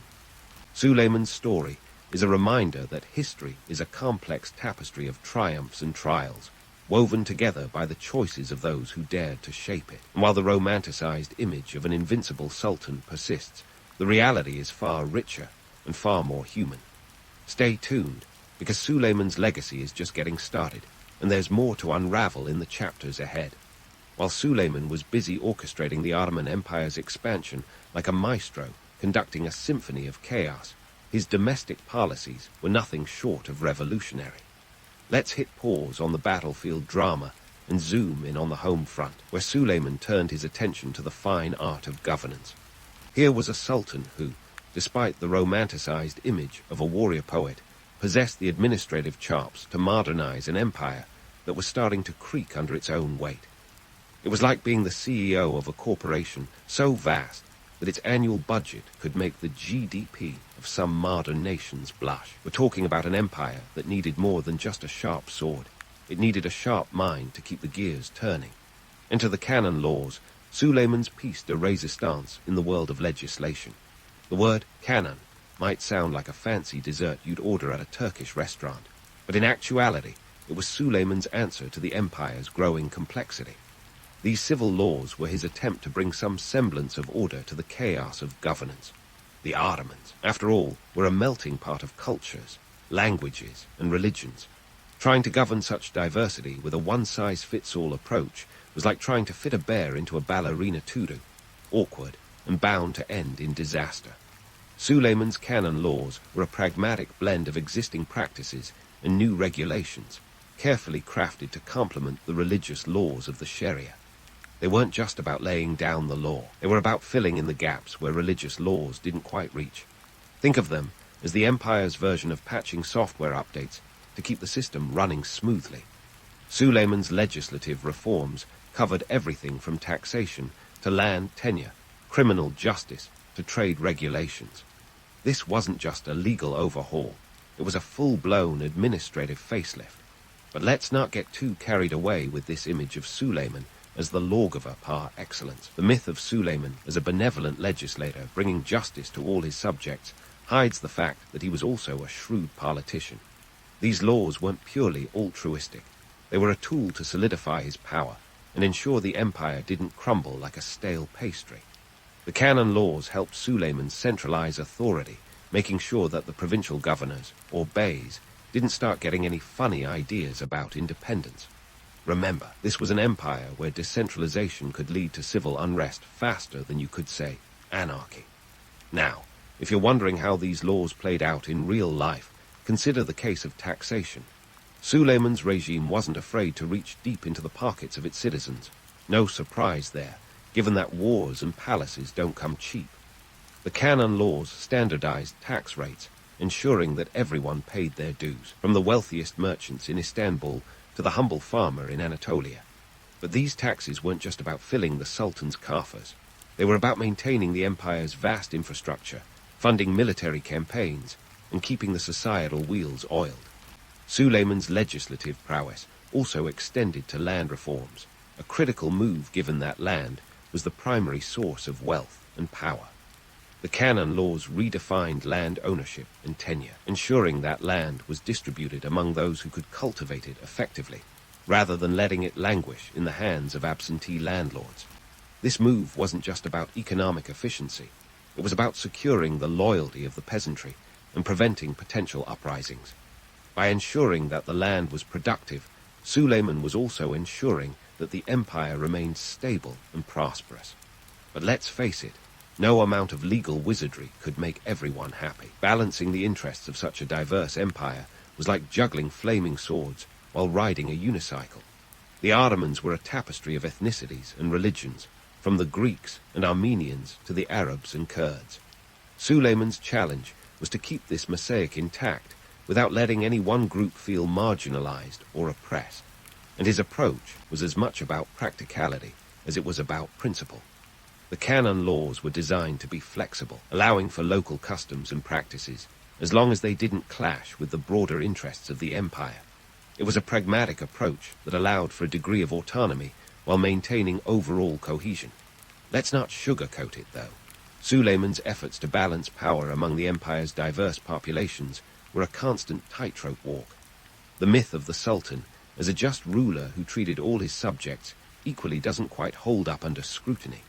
Sure, he was a reformer, but he was also an autocrat who wasn't afraid to use force to maintain order. The Janissaries, those elite troops who doubled as political enforcers, were a constant reminder that Suleiman's justice was backed by military might. In reality, Suleiman's legal and administrative reforms were like trying to build a sandcastle at high tide, a constant battle against the shifting sands of politics, society, and economics. The canon laws may have been his crowning achievement, but they were also a testament to the complexities of ruling an empire that was as diverse as it was vast. This wasn't just a story of legal brilliance. It was a story of political savvy, compromise, and the relentless pursuit of stability in a world where chaos was always lurking around the corner. Suleiman's legacy as a lawgiver is both myth and reality. The canon laws were a remarkable feat of governance, but they were also a reflection of the challenges he faced in trying to hold together an empire that was as ambitious as it was unruly. The romanticized image of Suleiman as a just and wise ruler is tempered by the harsh realities of empire building, where power had to be wielded with both velvet gloves and an iron fist. His reign was a delicate dance of authority and adaptability, a testament to the complexities of leadership in a time of great change. As we dig deeper into Suleiman's domestic policies, it's clear that his efforts to modernize the Ottoman legal system and administration were as much about maintaining control as they were about justice. The canon laws were a tool of governance, but they were also a reflection of the Sultan's vision for an empire that could stand the test of time. Yet, as history has shown us, even the best-laid plans can falter under the weight of their own ambition. And so, the story of Suleiman continues, with the Sultan navigating the turbulent waters of empire with both skill and resilience. His legacy as a lawgiver is a complex tapestry of triumphs and trials, a reminder that history is never as simple as it seems. In the next chapter, we'll explore how Suleiman's domestic policies influenced the cultural landscape of the Ottoman Empire, shaping not only the present but the future as well. So, buckle up, because this historical ride is far from over. And so, as Suleiman's domestic policies laid the foundation for stability, the empire's cultural landscape was primed for its own renaissance. Picture a city where architectural marvels sprang up like mushrooms after a rainstorm, except these mushrooms were intricately designed masks and palaces that would make even the most jaded traveler stop in awe. Welcome to Istanbul under Suleiman's reign, a place where the Sultan wasn't just a ruler. He was an architect of dreams, literally and metaphorically. Suleiman's love affair with architecture could be likened to a modern obsession with acquiring the latest tech gadgets. Except instead of the newest iPhone, he was commissioning masks that would stand for centuries. At the forefront of this architectural boom was the Suleimani Mosque, an edifice that wasn't just a place of worship, but a symbol of the empire's grandeur. Completed in 1557, this magnificent structure was the brainchild of Mimar Sinan, the chief architect whose genius was as towering as the minarets he designed. With its sprawling courtyards, shimmering domes, and intricate tilework, the Suleimani Mosque was less a building and more a statement piece, like a diamond-studded crown worn by the city itself. But let's not get too swept away by the romance of Suleiman the builder. This cultural renaissance came with its own set of challenges, rivalries, and yes, a fair share of drama. For starters, the empire's coffers were not bottomless pits of gold. The construction boom required a massive influx of resources, stone, labor, and most importantly, cash. It was a balancing act worthy of a circus tightrope walker, with Suleiman ensuring that the empire's relentless military campaigns didn't drain the funds needed for his architectural ambitions. According to historical sources, the cost of building the Suleimani Mosque alone was enough to make any modern accountant break into a cold sweat. Culturally, this era was often painted as a time of peace and prosperity, but let's peel back the gilded veneer and take a closer look. Beneath the surface, tensions simmered like an overfilled kettle. The Ottoman Empire was a mosaic of ethnicities and religions, each with its own customs and traditions. While Suleiman's reign fostered a rich cultural exchange, it also stirred competition among artists, scholars, and architects eager to win the Sultan's favor. The empire's cities, from Istanbul to Cairo, were hotbeds of intellectual and artistic rivalry, where poets and philosophers sparred with words as sharp as any sword. Yet, this competition wasn't just for bragging rights. It was about survival in a court where patronage was the currency that mattered. The stakes were high, and the rewards even higher. Suleiman himself was an avid patron of the arts, his court a vibrant tapestry of creativity and innovation. He fostered an environment where talents could flourish, but this wasn't some utopian artist colony. It was a pressure cooker where the heat of ambition could either forge greatness or consume those who reached too high. Take, for example, the world of poetry, Suleiman's personal passion. Known under his pen name, Muhibi, the Sultan himself contributed to the literary scene, crafting verses that were as much about love and loss as they were about power and politics. His patronage of poets wasn't just a hobby, it was a political tool. By supporting poets and writers, Suleiman could shape narratives and control the cultural discourse of his time. But the court's literary scene was also rife with rivalries, as poets jostled for prominence and the Sultan's ear, each hoping their words would outshine the rest in the empire's glittering cultural firmament. While Suleiman's reign was undeniably a golden age for the arts, it was also a period defined by its contradictions. The empire's flourishing culture was built on a foundation of both cooperation and competition, innovation and imitation. The myth of a harmonious cultural era glosses over the fact that this was a time when artists and architects had to navigate a complex web of alliances and rivalries, each one a potential stepping stone or stumbling block in their careers. And let's not forget the economic undercurrents that fueled this cultural renaissance.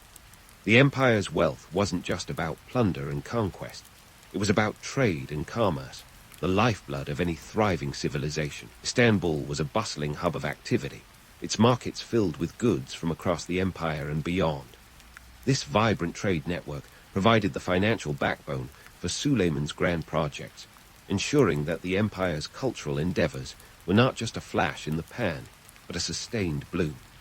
However, the romantic image of a sultan presiding over an era of unbridled creativity and progress is tempered by the harsh realities of governance. Suleiman's cultural patronage was also a means of consolidating power, a way to project the empire's strength and sophistication to both its subjects and its rivals.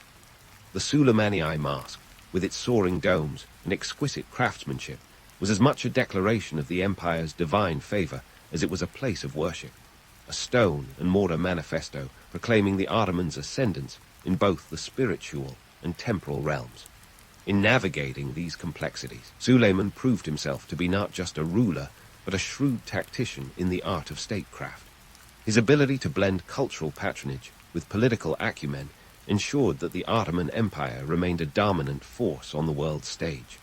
Yet, as we peel back the layers of this so-called Golden Age, it's clear that the reality was a far cry from the simplistic narratives of harmony and peace. So, while Suleiman's reign is often romanticized as a time of unparalleled cultural achievement, it's essential to remember that this era was as intricate and multifaceted as the empire itself. The architectural wonders and artistic triumphs were not merely the result of a benevolent sultan's whims, but a testament to the complex interplay of power, ambition, and creativity that defined the period. As we continue to explore the legacy of Suleiman, the Magnificent, it's clear that his reign was a tapestry woven with threads of both myth and reality. The Suleimani Mosque may stand as a testament to the empire's architectural prowess, but it also serves as a reminder of the challenges and contradictions that lay beneath the surface of this so-called Golden Age. And with that, we leave Suleiman in the midst of his cultural renaissance, poised to delve deeper into the complexities of his reign in the chapters to come. Stay tuned, because the story of this extraordinary sultan is far from over. As we leave behind the architectural triumphs of Suleiman's era, we turn our gaze inward to the intricate web of palace intrigue that defined his later years. If you thought the sultan's public life was a roller coaster, wait until you hear about his personal drama, starring none other than Roxolana, the sultan's favorite consort. Known in the West as Hurrem Sultan, she was a force of nature whose influence over Suleiman was as undeniable as it was controversial. Picture a love story that's less Romeo and Juliet and more House of Cards, complete with political machinations, whispers of betrayal, and enough plot twists to fill a Netflix series. Roxolana wasn't just any consort plucked from the harem. She was a game changer. Born Alexandra Lisowska, she was a Ruthenian girl who rose from captivity to become one of the most powerful women in Ottoman history. Her path to power was paved by both charm and shrewdness, a combination that made her indispensable to Suleiman. She wasn't satisfied with just being the Sultan's beloved. She had ambitions that stretched well beyond the walls of the harem. She was a woman who understood the stakes of power and wasn't afraid to play the game at its highest levels. Now, let's dispel some myths. The romanticized version of Roxolana as the Sultan's muse and partner is only half the story. The other half is filled with political maneuvering that would make Machiavelli nod in approval. She bore Suleiman several children, including Selim Roman II, and her influence grew as she secured positions for her sons within the empire's power structures. This wasn't just a maternal instinct, it was a calculated move to ensure her family's dominance in the succession game. In a world where the heir apparent was often determined by the sharpness of a dagger rather than the clarity of a birth certificate, Roxolana's efforts were as much about survival as they were about ambition. Roxolana's sway over Suleiman didn't sit well with everyone. The Ottoman court was a hotbed of rival factions, and her rising influence was seen as a threat by many, not least among them the Grand Vizier, Ibrahim Pasha. Ibrahim, once Suleiman's closest confidant and dubbed the Sultan's friend, found himself on the receiving end of Roxolana's machinations. Let's just say that their rivalry didn't end with a friendly game of chess. Ibrahim's execution in 1536 was a stark reminder that in the Ottoman court, allegiances could shift as suddenly as the wind. The cost of losing favor with the Sultan was often a one-way ticket out of the empire's power circles, and into the annals of history as an example of what not to do in a cutthroat political arena. Roxolana's story is a testament to the complex interplay of personal relationships and imperial politics. She wasn't just a footnote in Suleiman's biography. She was a key player in the empire's narrative. Her influence extended beyond the harem and into the corridors of power, shaping decisions that affected the entire empire. This intertwining of personal and political spheres added a layer of complexity to Suleiman's reign, highlighting the fact that the Sultan's decisions were often influenced by more than just statecraft. And let's not overlook the economic underpinnings of this saga. The patronage networks that Roxolana built weren't just about securing her family's future. They were also about controlling the flow of wealth and resources within the empire. By placing her sons and allies in key positions, she ensured that her influence extended to the empire's economic policies. This wasn't just about amassing wealth. It was about power, pure and simple. Now, as we zoom out to consider Suleiman's legacy, it's clear that his reign was a paradox of sorts. The romanticized image of a golden age is tempered by the harsh realities of governance, where love, power, and ambition were as intertwined as the threads of a fine Ottoman carpet. Suleiman's later years were marked by both triumph and tragedy, with his personal life casting a long shadow over his political legacy. The myth of Suleiman as the benevolent sultan overseeing a utopian empire belies the fact that his reign set the stage for future challenges. His expansionist policies, while successful in the short term, strained the empire's resources and laid the groundwork for future conflicts. The seeds of internal dissent were sown during his reign, as the balance of power within the empire shifted with each successive generation. The Janissaries, those elite soldiers who had once been the empire's stalwart defenders, became increasingly politicized and unruly, setting the stage for future rebellions. And then there's the question of succession. Roxolana's machinations ensured that her son, Selim Roman II, ascended to the throne, but this was a mixed blessing. Selim, known as Selim the Sard, lacked the political acumen and military prowess of his father. His reign marked the beginning of a slow decline for the Ottoman Empire, as internal strife and external pressures began to take their toll. The empire's expansion had reached its zenith under Suleiman, but the challenges of maintaining such vast territories were only beginning to be felt. In reflecting on Suleiman's legacy, it's essential to recognize both the grandeur and the grit of his reign. His architectural achievements, military conquests, and legal reforms were undeniably impressive, yet they were accompanied by a constant undercurrent of political maneuvering and personal ambition. Suleiman's story is a reminder that history is never as black and white as it seems. The romanticized narrative of a wise and just ruler is tempered by the realities of empire building, where power was as much about persuasion as it was about force. So, what does Suleiman's reign tell us about the nature of leadership? It reveals the complexities of wielding power in a world where personal and political spheres are inseparable. It highlights the delicate balance between ambition and responsibility, and the ever-present challenge of maintaining stability in a diverse and dynamic empire. Suleiman's legacy is a tapestry woven with threads of triumph and tragedy, ambition and caution, love and betrayal, a testament to the multifaceted nature of history itself. As we close the chapter on Suleiman's reign, we're left with a portrait of a sultan who was as much a product of his time as he was a shaper of it. His story is a reminder that even the most powerful figures in history are not immune to the complexities of human nature and the vagaries of fate. Suleiman's empire may have been vast, but his legacy is even larger, a legacy that continues to intrigue and inspire, challenge and caution, centuries after his time. And with that, dear listener, we wrap up our journey through the fascinating, multifaceted reign of Suleiman the Magnificent. Until next time, keep questioning the myths and digging for the realities that lie beneath the surface of history. Winston Churchill was never your typical kid, even by the standards of the late 19th century. Sure, he had the noble lineage and the privilege that came with it. His dad, Lord Randolph Churchill, was a big shot in the British Conservative Party, and his mom, Jenny Jerome, was a New York socialite who could charm the socks off anyone.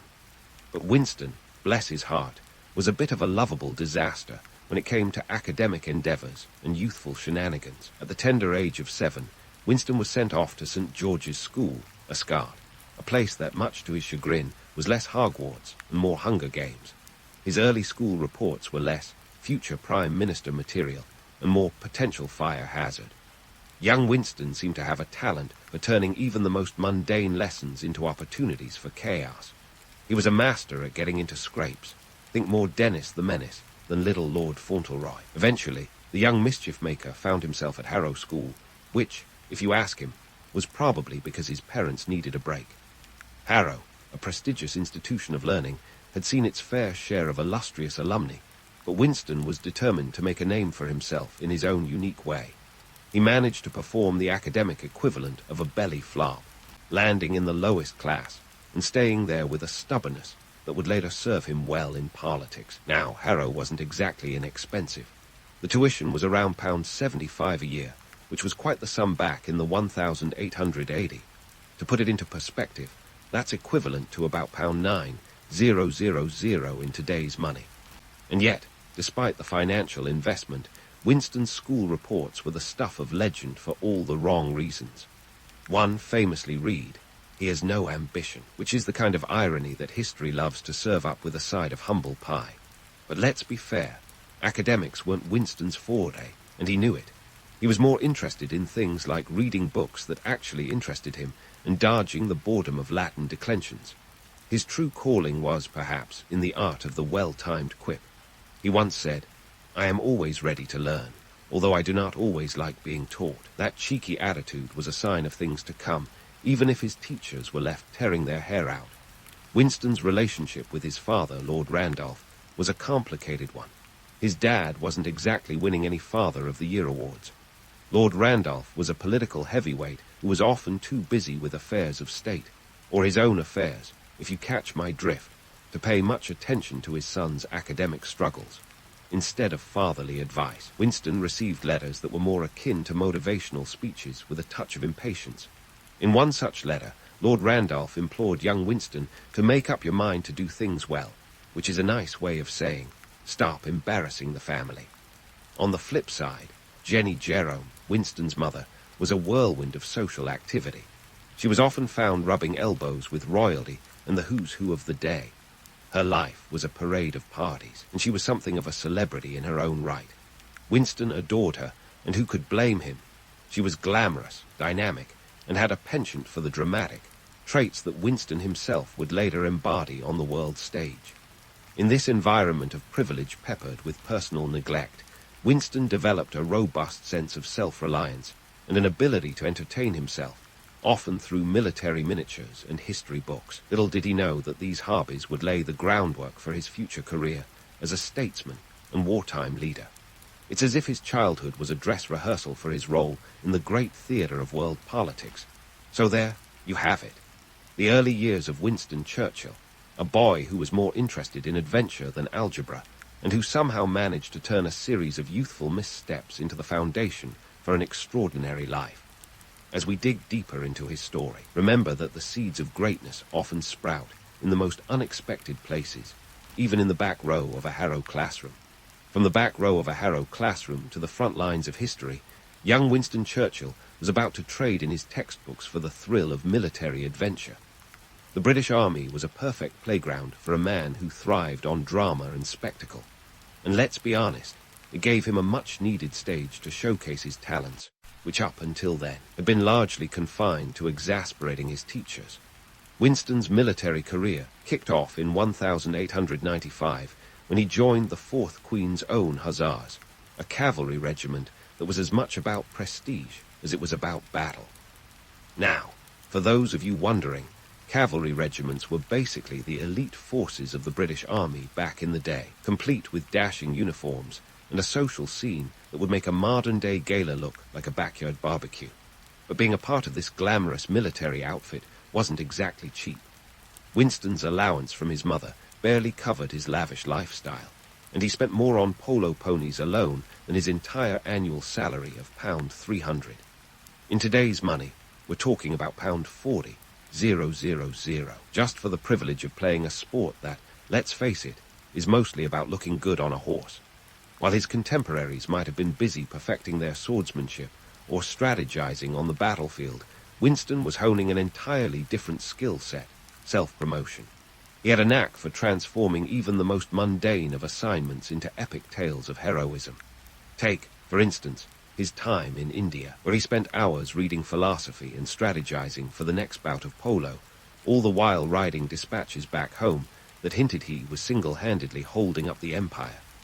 If Instagram had existed, you can bet Churchill's feed would have been a curated collection of dramatic sunsets, strategic book placements, and of course, action shots of him on horseback. But it was in 1899, during the Second Boer War, that Winston's flair for the dramatic really came into its own. As a war correspondent for the Morning Post, he travelled to South Africa, pen in hand, ready to turn the chaos of war into best-selling prose. However, what was intended to be a front-row seat to history took a sharp turn when Winston found himself in the thick of the action. Captured by the Boers during an ambush, he was facing the prospect of being a prisoner of war, a situation that, for many, would be the end of the adventure. But not for our Winston. No, he saw an opportunity. In a move that would make even the most seasoned escape artists nod in approval, Churchill managed a daring escape from the prison camp in Pretoria. It's the kind of story that would make your average action hero blush. Armed with a bit of luck, a lot of pluck, and a smuggled railway guide, he navigated over 300 miles of enemy territory, eventually finding refuge with a friendly British supporter. When he finally made it to safety, he was greeted as a hero, with newspapers back home heralding his escape as a tale of derring-do worthy of the best adventure novels. And Churchill, never one to shy away from a spotlight, milked it for all it was worth. His escapade turned him into a household name, and suddenly the young cavalry officer was a star both in the media and in the public eye. Churchill's self-promotion was no mere vanity project, though. It was a calculated move that would pay dividends in his political career. By the time he returned to Britain, he was a bona fide war hero, and with the kind of name recognition that aspiring politicians dream of. The story of his escape was retold, embellished, and printed across the country, each version more thrilling than the last. In a world without social media, Winston had mastered the art of going viral. But let's not romanticize too much. The Boer War itself was a brutal and bloody conflict, a stark reminder of the harsh realities of imperial ambition. The British Empire at the time was like a heavyweight champion with a glass jaw, swinging its way through colonial conflicts with little regard for the consequences. The war was expensive, costing the British government over £200 million, roughly £25 billion today, and it left a legacy of bitterness that would linger for generations. While Churchill's personal narrative was one of triumph, the broader picture was far less flattering, highlighting the complexities and contradictions of empire and the often grim underbelly of glory. Yet, even amid this turbulence, Churchill's ability to turn personal experiences into public narratives was second to none. His writings from the front lines were more than just reports. They were vivid stories that captured the imagination of a public eager for tales of adventure. Each dispatch was a blend of fact and flair, calculated to entertain as much as to inform. In this, Churchill was both a participant and a storyteller, crafting the legend of Winston Churchill as much as he was living it. As Churchill's star continued to rise, his adventures in the military and as a war correspondent laid the groundwork for a political career that would be anything but conventional. He was a man who knew how to seize the moment, and his early exploits served as a testament to his ability to navigate both the battlefield and the headlines with equal skill. This knack for self-promotion, coupled with his undeniable charisma, set the stage for a public life that would be as storied as it was influential. So there you have it, Winston Churchill, cavalry officer, war correspondent, and master of the narrative. As we leave behind the gunpowder and gallop into the next chapter of his life, remember this: Churchill was a man who understood the power of a good story, both in war and in peace. Stay tuned, because this tale is far from over. There are more exploits, more drama, and more of that unmistakable Churchillian flair to come.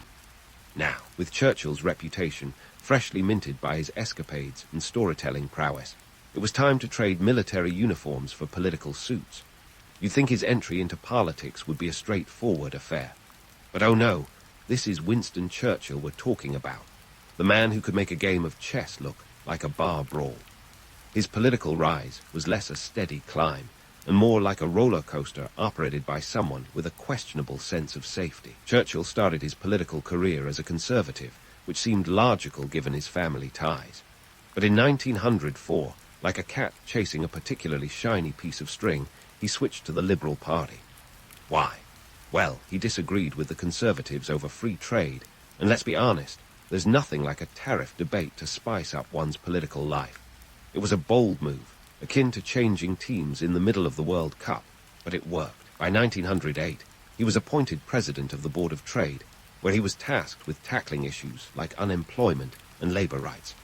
Imagine being responsible for workers' welfare while having spent more on polo ponies than most people made in a year. Talk about irony. Anyway, Churchill's early political career was marked by a series of ambitious reforms. He championed the introduction of labor exchanges and unemployment insurance, ideas that were downright revolutionary at the time. These policies were the social safety nets before it was cool, and he was all about catching the working class before they hit rock bottom. But while the public might have seen him as a progressive, his political colleagues often viewed him with a mix of admiration and suspicion. You see, Winston had a knack for stirring the pot and making himself indispensable in the process. By 1911, Churchill landed the role of First Lord of the Admiralty, the head honcho of the British Navy. Now, if you've ever seen a kid in a candy store, you might understand his enthusiasm. He was in his element, plotting naval strategies and building up the fleet. But then came the Dardanelles campaign of World War I, a plan that was supposed to be his magnum opus, but turned into a spectacular disaster. The idea was simple.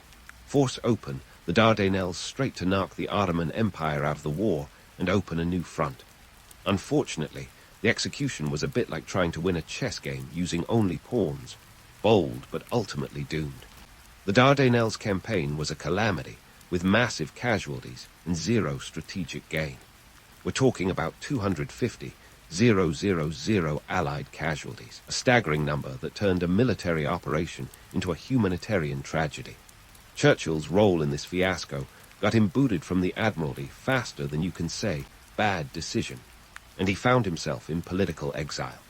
It was a classic case of overconfidence meeting harsh reality, with Churchill's strategic ambitions leaving him out in the cold. Churchill's wilderness years were a time of reflection, and let's face it, more than a few cigars and glasses of champagne. He rejoined the army briefly, because why not, and served on the Western Front. But politics was his true calling, and he was determined to claw his way back. The interwar years saw him out of favor with both the Conservatives and Liberals, leaving him in a kind of political no-man's land. He was like that one friend who insists on playing devil's advocate at every dinner party, thought-provoking, but also slightly exasperating. During this period, Churchill's financial habits were as extravagant as ever. He had a taste for the finer things in life, which he often financed with his substantial earnings from writing. His newspaper columns and books were his lifeline, allowing him to maintain a lifestyle that included everything from custom suits to vintage champagne. Sure, it might seem indulgent, but let's be real. If you had to endure the political equivalent of a soap opera, you'd probably indulge, too. Despite his penchant for luxury, Churchill was a prolific writer and thinker. His works on history and politics kept him afloat both financially and intellectually during these times of political limbo. But they also served as a platform for his ideas, a way to remain relevant even when his political prospects looked as bleak as a London fog. He was a man out of step with his times, advocating for rearmament while others were preaching disarmament. His warnings about the rise of Nazi Germany were dismissed by many as the ravings of a man past his prime. And yet, for all his foibles, Churchill was nothing if not persistent. He was a walking contradiction, a man who could be both reckless and visionary, charming yet infuriating, a prophet who often seemed more Cassandra than savior. His ability to see the bigger picture, to anticipate the storm when others were focused on the sunny skies, was a testament to his unique grasp of history and human nature. So there he was, a man in political exile, sipping champagne while penning articles and watching the world inch closer to another catastrophic conflict. This chapter of his life might not have been his most glorious, but it was crucial. It was the crucible in which his ideas were refined, his resolve hardened, and his reputation as a political maverick cemented. As the 1930s rolled into the ominous 1940, the world would soon find out that Winston Churchill, the man who could never quite fit in, might be precisely what was needed. Stay tuned, because the story of Winston Churchill is far from over. There's a war on the horizon, and you can bet Churchill will be right there in the thick of it, cigars, champagne, and all. As Europe teetered on the brink of yet another catastrophic conflict, Winston Churchill was poised, perhaps improbably, to become the man of the hour. It was 1940, and Britain needed a leader who could rally its people and stand firm against the Nazi threat. Enter Churchill, stage right, with a cigar clenched between his teeth and a glint of defiance in his eye. This was his moment. The bulldog spirit that had been building inside him during those wilderness years was ready to bite. Churchill became Prime Minister on May 10, 1940. Talk about walking into a firestorm. Within hours, Germany was goose-stepping across Europe with all the subtlety of a rock concert, having already swallowed Poland, Denmark, and Norway. France was next on the menu. Churchill's task: lead a nation with its back against the wall, a task that required more than just military acumen. It needed words, the kind that could transform desperation into determination. And oh, did he deliver. Churchill's speeches were like verbal Red Bull, infusing Britain with the energy and resolve it desperately needed. Take his "We shall fight on the beaches" speech on June 4, 1940, an oratorical masterclass that had people ready to defend their motherland with nothing more than a stiff upper lip and a cricket bat if necessary.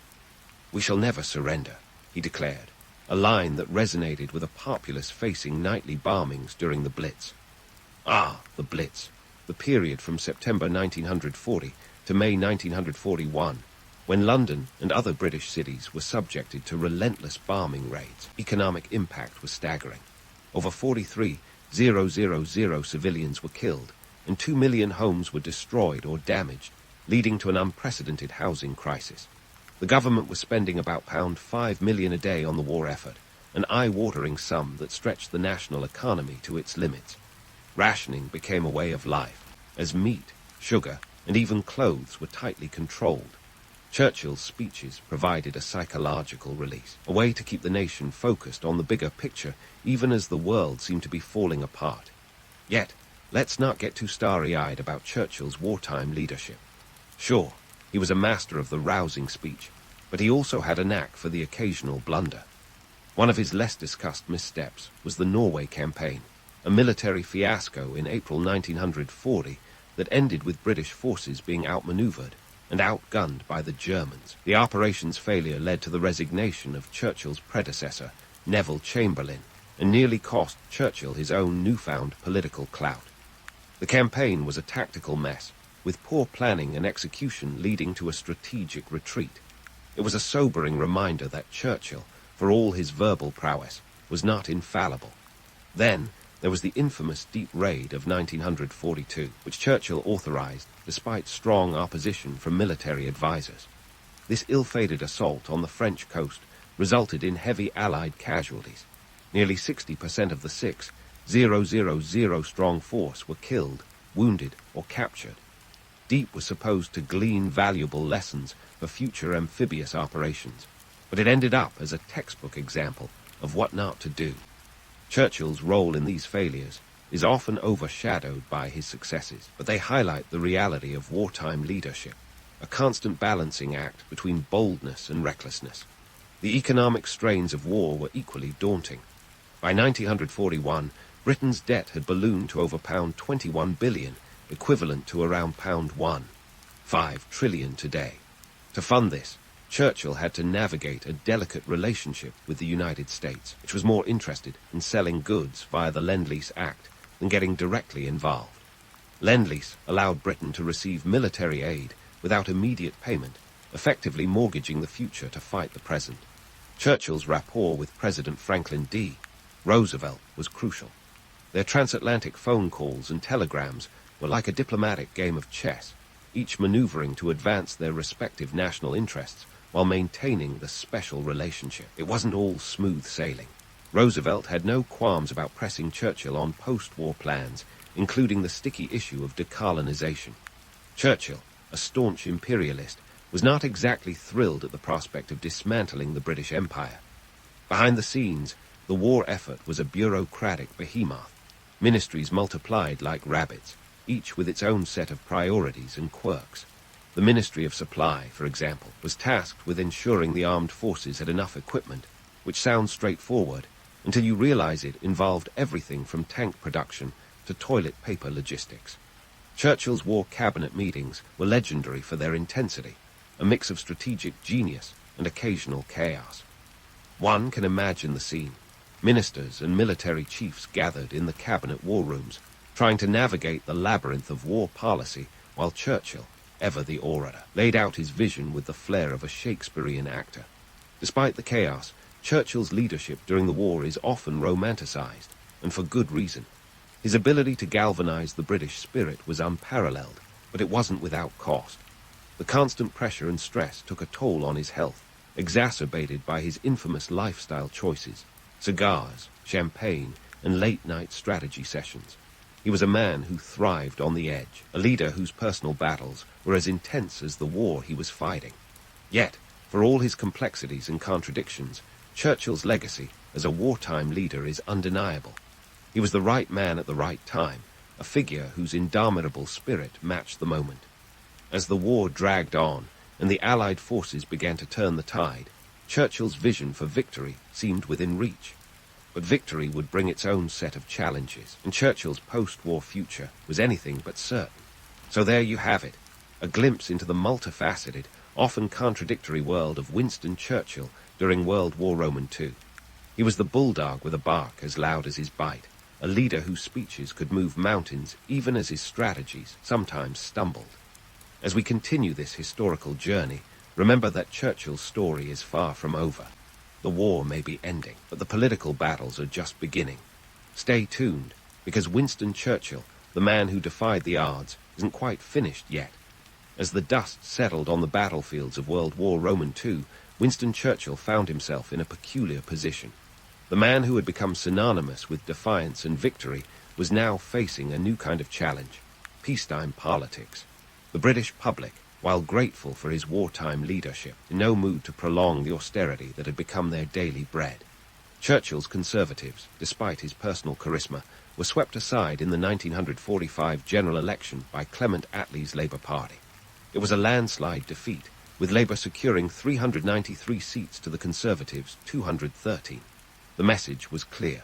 Thank you for winning the war, but now it's time to rebuild, and we want new hands on the wheel. Churchill, never one to sulk for long, took this setback with surprising grace. Perhaps he realized that his wartime heroics didn't quite translate to the domestic agenda of welfare reform and nationalization that Labour promised. Let's face it, Churchill's idea of social welfare was more a stiff drink and a good cigar than national health care. The National Health Service, which Labour rolled out in 1948, was a seismic shift in British politics, offering cradle-to-grave healthcare, a concept that might have left Churchill scratching his head over a brandy, pondering the cost. Speaking of costs, post-war Britain was drowning in debt. By 1945, national debt was more than 200% of GDP. The country was so financially underwater that it might as well have been the Titanic. Enter the United States with the Marshall Plan, offering $13 billion, around $140 billion today, to help rebuild Europe. While Churchill was out of office, he supported this transatlantic lifeline, recognizing that economic stability was as crucial as military victory. But let's not romanticize too much. The aid came with strings attached, including a push for European cooperation that would eventually lead to the European Union, a club Churchill admired but wasn't quite ready to join. Despite being out of power, Churchill was far from idle. His post-war years were marked by a return to writing, earning him the Nobel Prize for Literature in 1953, an achievement that had him penning history with one hand while holding a cigar in the other. His 6-volume series, The Second World War, was a masterclass in self-promotion, skillfully placing himself at the epicenter of events. And why not? If you can't be Prime Minister, you might as well be the star of your own epic. But history, ever the fickle mistress, wasn't done with Churchill. In 1951, after 6 years in the political wilderness, he was back at Downing Street, re-elected as Prime Minister. His return was less about grand vision and more about stability, a comforting presence in a rapidly changing world. His second term was marked by a mixed bag of achievements, navigating the early Cold War tensions, overseeing Britain's nuclear development, and dealing with domestic issues like housing shortages and industrial stagnation. It was a time when Churchill's bulldog spirit felt more like a trusty old guard dog, reliable but not exactly sprightly. Churchill's later years in office were tinged with the realities of age. At 77, he was a shadow of his wartime self, slowed by strokes and the weight of history. His retirement in 1955 was more a gentle nudge from his party than a personal decision, a recognition that the baton needed passing. Yet, even in retirement, Churchill remained a global icon, a living monument to resilience and rhetoric. Now, let's take a closer look at the man behind the myth. Churchill's legacy is a cocktail of courage and controversy, a blend of triumph and tragedy. His wartime leadership is often lionized, but his record on other fronts is less flattering. His views on empire, for instance, were as outdated as the monocle he never wore. He was a staunch defender of the British Empire, opposing Indian independence and resisting decolonization. His infamous remark that he hadn't become the king's first minister in order to preside over the liquidation of the British Empire reveals a man out of step with the winds of change. Then there's his handling of the Bengal famine of 1943, where his policies, or lack thereof, contributed to the death of an estimated 3 million people. Churchill's dismissive attitude, blaming the famine on the locals, breeding like rabbits, is a stark reminder that his wit could turn as caustic as it was clever.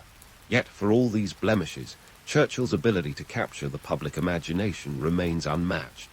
His speeches are etched in history, his words a testament to the power of language in shaping national identity. He was a master of the well-timed quip, once saying, "History will be kind to me, for I intend to write it." And write it he did, crafting a narrative that, while not always accurate, was undeniably compelling. Churchill's legacy is a complex tapestry, one woven with threads of both valor and vanity. He was a man who thrived on the stage of history, a performer who understood that politics was as much about perception as policy. His life was a series of acts, each more dramatic than the last, from the rebellious schoolboy to the resolute war leader, and finally, the elder statesman whose very presence was a reminder of a bygone era. As we wrap up our exploration of Winston Churchill, let's do so with a nod to both the myth and the reality. He was a man of contradictions, a leader whose strengths were often intertwined with his weaknesses. His story is a reminder that history, much like life itself, is rarely black and white. It's a kaleidoscope of human experience, where heroes and villains are often one and the same, shaped by the times they live in and the choices they make. So here's to Winston Churchill, the man, the myth, and the monumental legacy. A figure who, for better or worse, left an indelible mark on the world. As we close the book on this chapter, let's carry forward the lessons of history, armed with the knowledge that while we can't change the past, we can learn from it. And who knows? Perhaps there's a bit of Churchill in all of us, ready to face the future with grit, tenacity, and if we're feeling particularly bold, a dash of that indomitable bulldog spirit. On the bustling docks of Bristol, England, a young Edward Teach likely stood contemplating the sea's endless horizon, dreaming not of piracy, but of adventure. Born around 1680, his early life was shrouded in more mystery than a bad pirate novel's plot twist. Some tales would have you believe he was of noble birth, though in reality he was probably more fishmonger than noble lord. Noble origins make for a great backstory, but let's be honest, nothing spices up a pirate's reputation like a little embellishment. Fast forward to the early 1700, and Edward Teach, yes, that guy who would later terrorize the high seas as Blackbeard, found himself in the thick of the War of the Spanish Succession. Picture him in his early 20s, possibly serving aboard a British privateer. This was a time when nations handed out letters of marque like candy, essentially giving sailors a license to loot. If you think shopping for groceries is a chore, imagine the drudgery of naval service. Endless drills, cramped quarters, and not a single ocean view to call your own. The War of Spanish Succession, which raged from 1701 to 1714, was a grand geopolitical chess match over who got to wear the Spanish crown. For the average sailor, though, it was less about dynastic squabbles and more about survival. The British Navy was a harsh taskmaster, and life at sea was brutal, with sailors earning mere shillings a month. Picture living on a diet of hardtack and salted meat while dodging cannonballs and enemy boarding parties. It's no wonder many sailors decided, to heck with this, and jumped ship to join the more lucrative, and frankly, more exciting, world of piracy. Edward Teach's naval tenure likely provided him an education in maritime warfare, navigation, and perhaps most importantly, the art of intimidation. You can't exactly waltz into piracy without the right skill set, after all. And while we can't be sure of the precise moment Teach decided to flip his compass from law-abiding sailor to infamous pirate, it's clear that the seeds were sown during this period of conflict. The war may have been about European politics, but for Teach, it was a training ground for the high seas heist of a lifetime. By 1716, the ink was dry on the Treaty of Utrecht, officially ending the war but leaving many sailors unemployed and adrift. For ex-privateers like Teach, piracy wasn't just a rebellion against authority. It was an economic opportunity. The Caribbean, with its busy trade routes and lax colonial enforcement, was a pirate's paradise. And thus, the transformation began. Edward Teach, the sailor, started his metamorphosis into Blackbeard, the pirate. But before we get too far ahead, let's debunk another myth. Blackbeard wasn't the crazed, bloodthirsty lunatic often depicted in movies. Sure, he was a fearsome figure, with a thick black beard and a penchant for theatrics, but he was more businessman than barbarian. His fearsome reputation was a carefully crafted tool of psychological warfare. Smoke and mirrors, literally, in battle, he reportedly stuck slow-burning fuses under his hat, creating a hellish image of a man wreathed in smoke. Pirates are nothing if not dramatic. And as for his name, Blackbeard, well, let's just say, Edward Teach doesn't quite strike fear into the hearts of men. The name Blackbeard was branding genius, conjuring images of terror and invincibility. In reality, much of Blackbeard's success came from his ability to paralyze targets with fear before a single shot was fired. A surrendering merchant ship meant more booty with less bloodshed. Smart, right? As we wrap up this chapter of Blackbeard's early days, consider this. The transition from Edward Teach to Blackbeard wasn't just a change of name, but a transformation into one of history's most legendary pirates. From the cramped quarters of a British naval ship to the captain's cabin of a pirate sloop, Blackbeard's journey was less about the romance of the sea and more about surviving and thriving in a world where fortune favored the bold. And with that, Blackbeard's legend was ready to set sail. And so it was, with a fearsome reputation carefully stoked like a campfire, that Blackbeard set out to become the most infamous pirate of the Caribbean. You'd think he'd start with a few small-time raids, maybe a sneaky little ambush or two. But no, Blackbeard had bigger fish to fry, or more accurately, bigger ports to blockade. Enter Charleston, South Carolina, a bustling colonial hub, and in Blackbeard's eyes, a ripe plum ready for the picking. In May 1718, Blackbeard and his merry band of misfits sailed their ship, the Queen Anne's Revenge, right up to the mouth of Charleston Harbor. Now, you might expect a pirate raid to be all chaos and cannon fire, but Blackbeard had a different approach. He simply parked his ship across the harbor's entrance, effectively hitting pause on all maritime traffic. The blockade lasted a week, during which Blackbeard captured 9 vessels. That's right, 9. Talk about efficiency. But why blockade Charleston in the first place? Here's the kicker. Blackbeard wasn't after treasure chests brimming with gold doubloons. No, his demand was for medicine. Turns out, the pirate life was rough on the body. His crew, likely suffering from a bout of scurvy or some nasty infection, needed medical supplies. And in a brilliant bit of pirate PR, he made sure everyone knew he was serious, holding the entire port hostage until his demands were met. In the end, Blackbeard's sharping list was fulfilled, and he sailed away without much of a scuffle, leaving the good people of Charleston to breathe a collective sigh of relief. It was a masterclass in psychological warfare. Why fight when you can frighten? Blackbeard understood that the true power lay in the threat, not the act.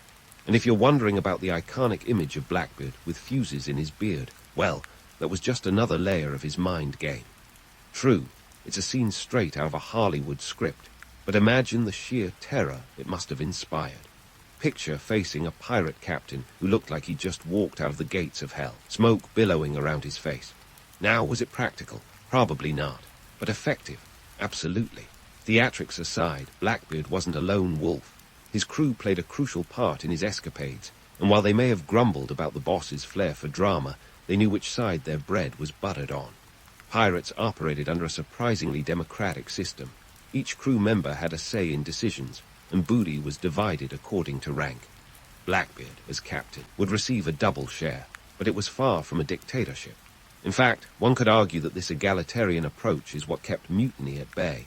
And let's not forget the Queen Anne's revenge. Originally a French slave ship named La Concorde, Blackbeard captured and refitted her to become his flagship. She was a beast of a vessel, boasting 40 cannons and a crew of around 300. But here's the twist. Despite the imposing firepower, Blackbeard's preference was to avoid bloodshed. His strategy was simple: strike fear, demand surrender, and collect the spoils without a fight. It was piracy with a touch of diplomacy, if you will. Of course, living the pirate life wasn't all rum and shanties. The risks were enormous: capture by the Royal Navy, betrayal by fellow pirates, or even a mutiny on deck. Blackbeard had to balance the line between fear and respect, not just with his enemies, but within his own ranks. A pirate leader had to be as much a politician as a plunderer, navigating the turbulent waters of alliances and rivalries. And let's talk economics for a minute. Piracy was as much an economic enterprise as it was an adventure. The early 18th century saw a surge in maritime trade, with merchant ships packed to the gills with valuable goods crisscrossing the Atlantic. It was a floating buffet for pirates, and while Blackbeard's blockade of Charleston might seem like a simple act of piracy, it actually underscored the vulnerability of colonial economies dependent on maritime commerce. Blackbeard's rise to infamy wasn't just about theatrics and audacious stunts. It was a testament to his understanding of human psychology and the power of reputation. His exploits, like the blockade of Charleston, were calculated moves in a high-stakes game of cat and mouse with colonial authorities. And as his legend grew, so did the myths, each story more outlandish than the last. But beneath the smoke and mirrors was a savvy operator who knew that fear was as valuable a currency as gold. As we leave Blackbeard for now, poised on the brink of even greater notoriety, remember that his was a world where the line between fact and fiction was as blurred as the horizon at sea. Every escapade, he crafted a legacy that would endure long after the sun set on the golden age of piracy. But don't get too comfortable. There's still plenty more to uncover about this enigmatic sea rover. So stay tuned, because Blackbeard's story is far from over. As Blackbeard's legend swelled like the sails of his infamous ship, the Queen Anne's Revenge, it's time to dig into the gritty details of pirate economics, the lifeblood of any seafaring scoundrel worth their salt. You see, the Caribbean during the early 18th century was like an all-you-can-plunder buffet for pirates. The sea lanes connecting the old world to the new were jam-packed with merchant vessels brimming with everything from sugar and rum to silk and silver. Who could resist such a tantalizing target? Let's talk loot. Picture a Spanish galleon, its hold stuffed to the rafters with silver from the mines of Peru, or a British merchant ship, its decks creaking under the weight of gold coins and precious spices from the East Indies. This wasn't just booty, it was a jackpot. And Blackbeard, ever the opportunist, knew precisely how to play the game. With treasure ships sailing regularly between Europe, Africa, and the Americas, the Caribbean was a treasure trove just waiting for the right pirate to come along and lift the lid. But it wasn't just about the treasure chests and jewels. Blackbeard and his crew also pillaged more mundane, but equally profitable goods. Think barrels of flour, bolts of cloth, and of course, rum. Lots and lots of rum. When you're managing a crew of rowdy sea dogs, a steady supply of liquor is not just a luxury, it's practically currency. And while we're on the topic of currency, let's not forget that piracy was an economic system in its own right. Captured goods were sold at pirate-friendly ports like Nassau in the Bahamas, with proceeds divvied up among the crew. The Pirates' Code, a set of rules governing everything from conduct to loot division, ensured a semblance of order in what was otherwise a violent and unpredictable way of life. Now, about that pirate code. It wasn't exactly the anarchic free-for-all you might imagine. In fact, pirate ships were surprisingly democratic. Captains were often elected by the crew, and major decisions were put to a vote. This wasn't out of some altruistic sense of fairness, but rather a practical recognition that a happy crew was less likely to mutiny. Each pirate signed articles upon joining a ship, agreeing to the rules and the share of loot they'd receive. The captain might get the lion's share, but even the lowliest deckhand had a stake in the success of their ventures.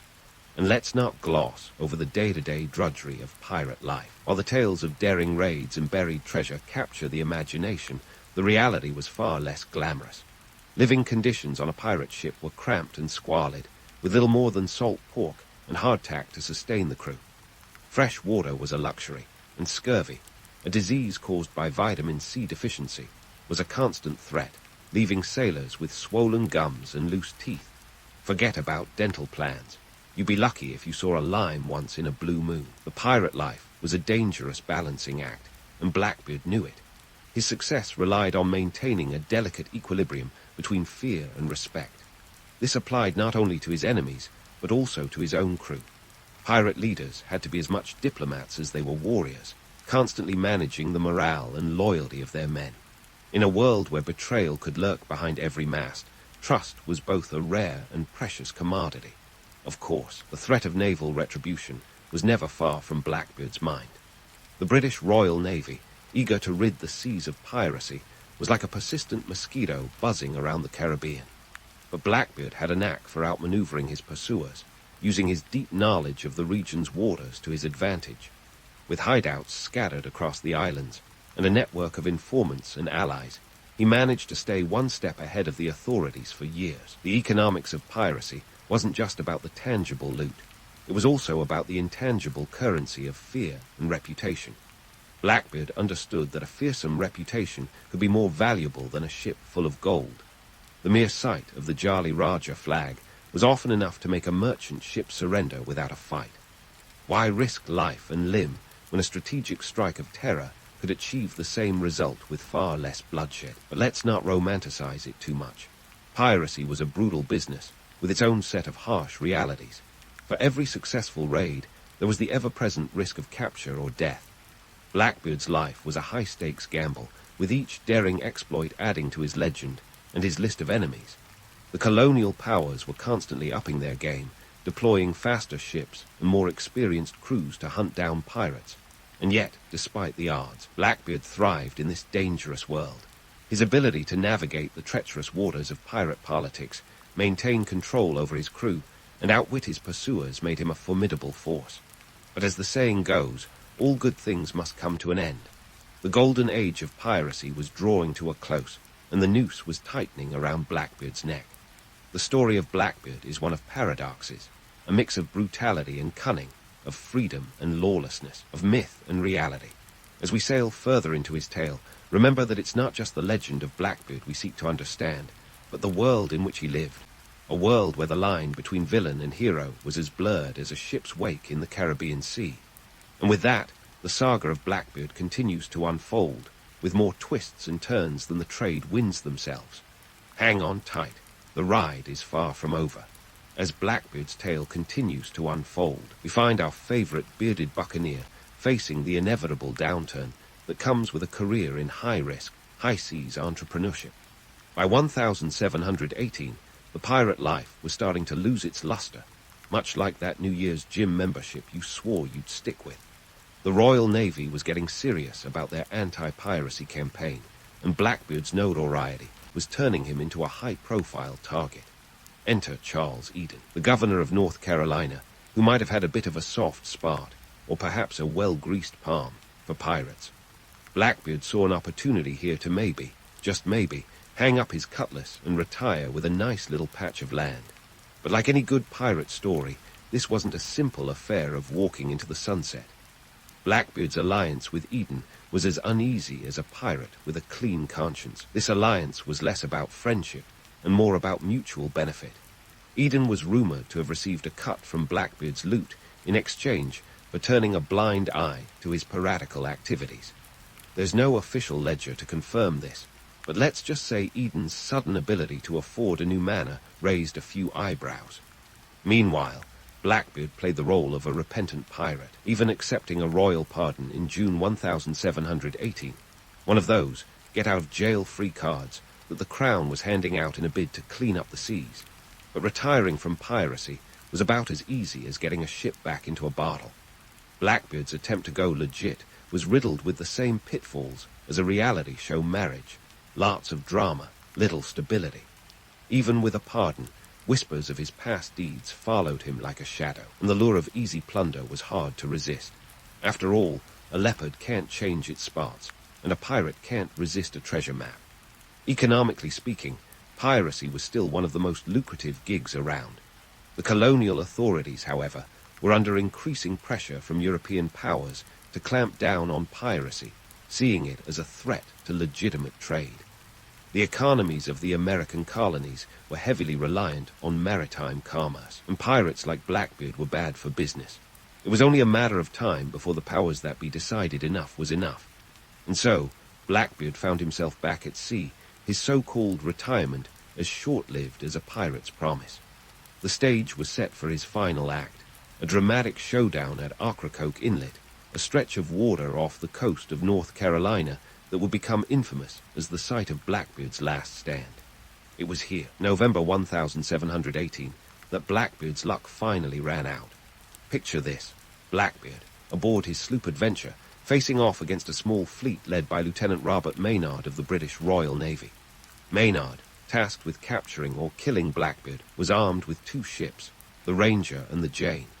While neither ship was bristling with cannons, Maynard's secret weapon was a detachment of soldiers who were, quite literally, hiding below decks, waiting for the perfect moment to strike. The clash at Ocracoke was a blend of strategy, chaos, and more than a little bravado. Blackbeard, ever the showman, charged Maynard's ship, boarding it with all the theatrical flair one would expect. What he didn't expect, however, was Maynard's men bursting from below decks, turning the tide of battle. Blackbeard fought fiercely, reportedly taking 5 musket balls and over 20 sword wounds before finally succumbing. His death was as legendary as his life, and it was said that his headless body swam around Maynard's ship 3 times before sinking, a myth more chilling than a sea breeze at dawn. With Blackbeard's death, the golden age of piracy took a significant hit. The romanticized image of the pirate as a swashbuckling rogue, free from the constraints of society, was slowly eclipsed by the harsh reality of naval crackdowns and economic necessity. The pirate life was never as glamorous as the legends suggest, and Blackbeard's demise was a stark reminder of the perilous nature of the profession. In the end, Blackbeard's story is a cautionary tale of ambition, notoriety, and the fleeting nature of power. His alliance with Governor Eden shows how piracy was intertwined with politics. His reluctance to retire highlights the economic pressures that drove men to the sea. And while his death marked the end of an era, the legend of Blackbeard lives on, a testament to the enduring allure and danger of the pirate's life. As we prepare to delve into the final chapter of Blackbeard's saga, consider the legacy he left behind. His exploits continue to capture our imagination, a mix of fact and fiction that blurs the lines between history and myth. But before we close the book on this infamous pirate, there are still a few more threads to unravel, a few more truths to discover. So stay tuned, because Blackbeard's story isn't over just yet.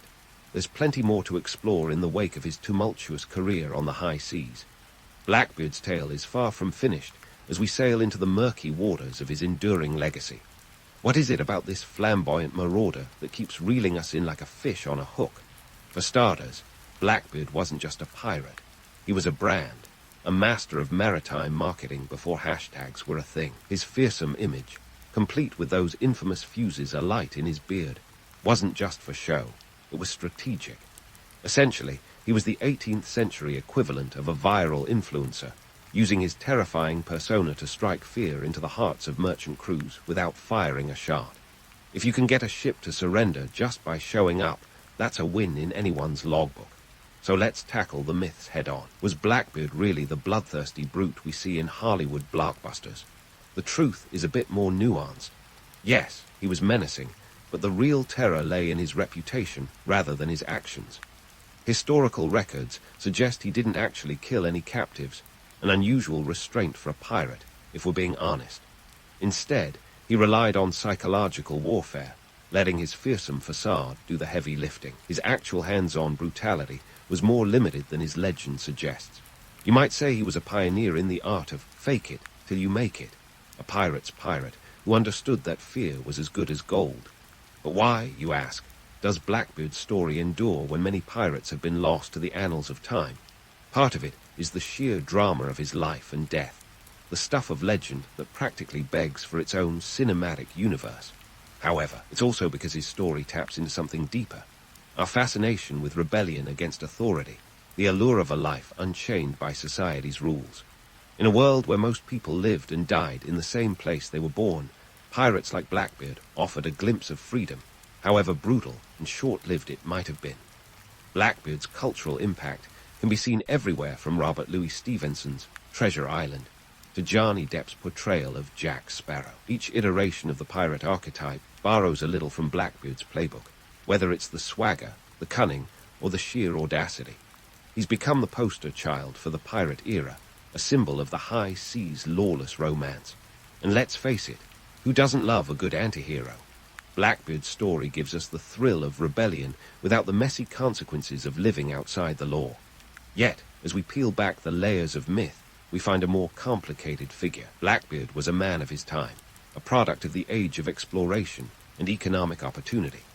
The early 18th century was a period of enormous change, with empires vying for control over lucrative trade routes and colonies. Piracy was as much an economic response to this upheaval as it was a criminal enterprise. Many pirates were former sailors or privateers who found themselves unemployed after wars ended, their skills suddenly surplus to requirements. Piracy offered a way to survive and thrive in a world that had little use for them. And let's not forget the political machinations at play. Colonial governors like Charles Eden weren't above turning a blind eye to piracy if it lined their pockets. Blackbeard's temporary alliance with Eden underscores the murky relationship between legality and lawlessness.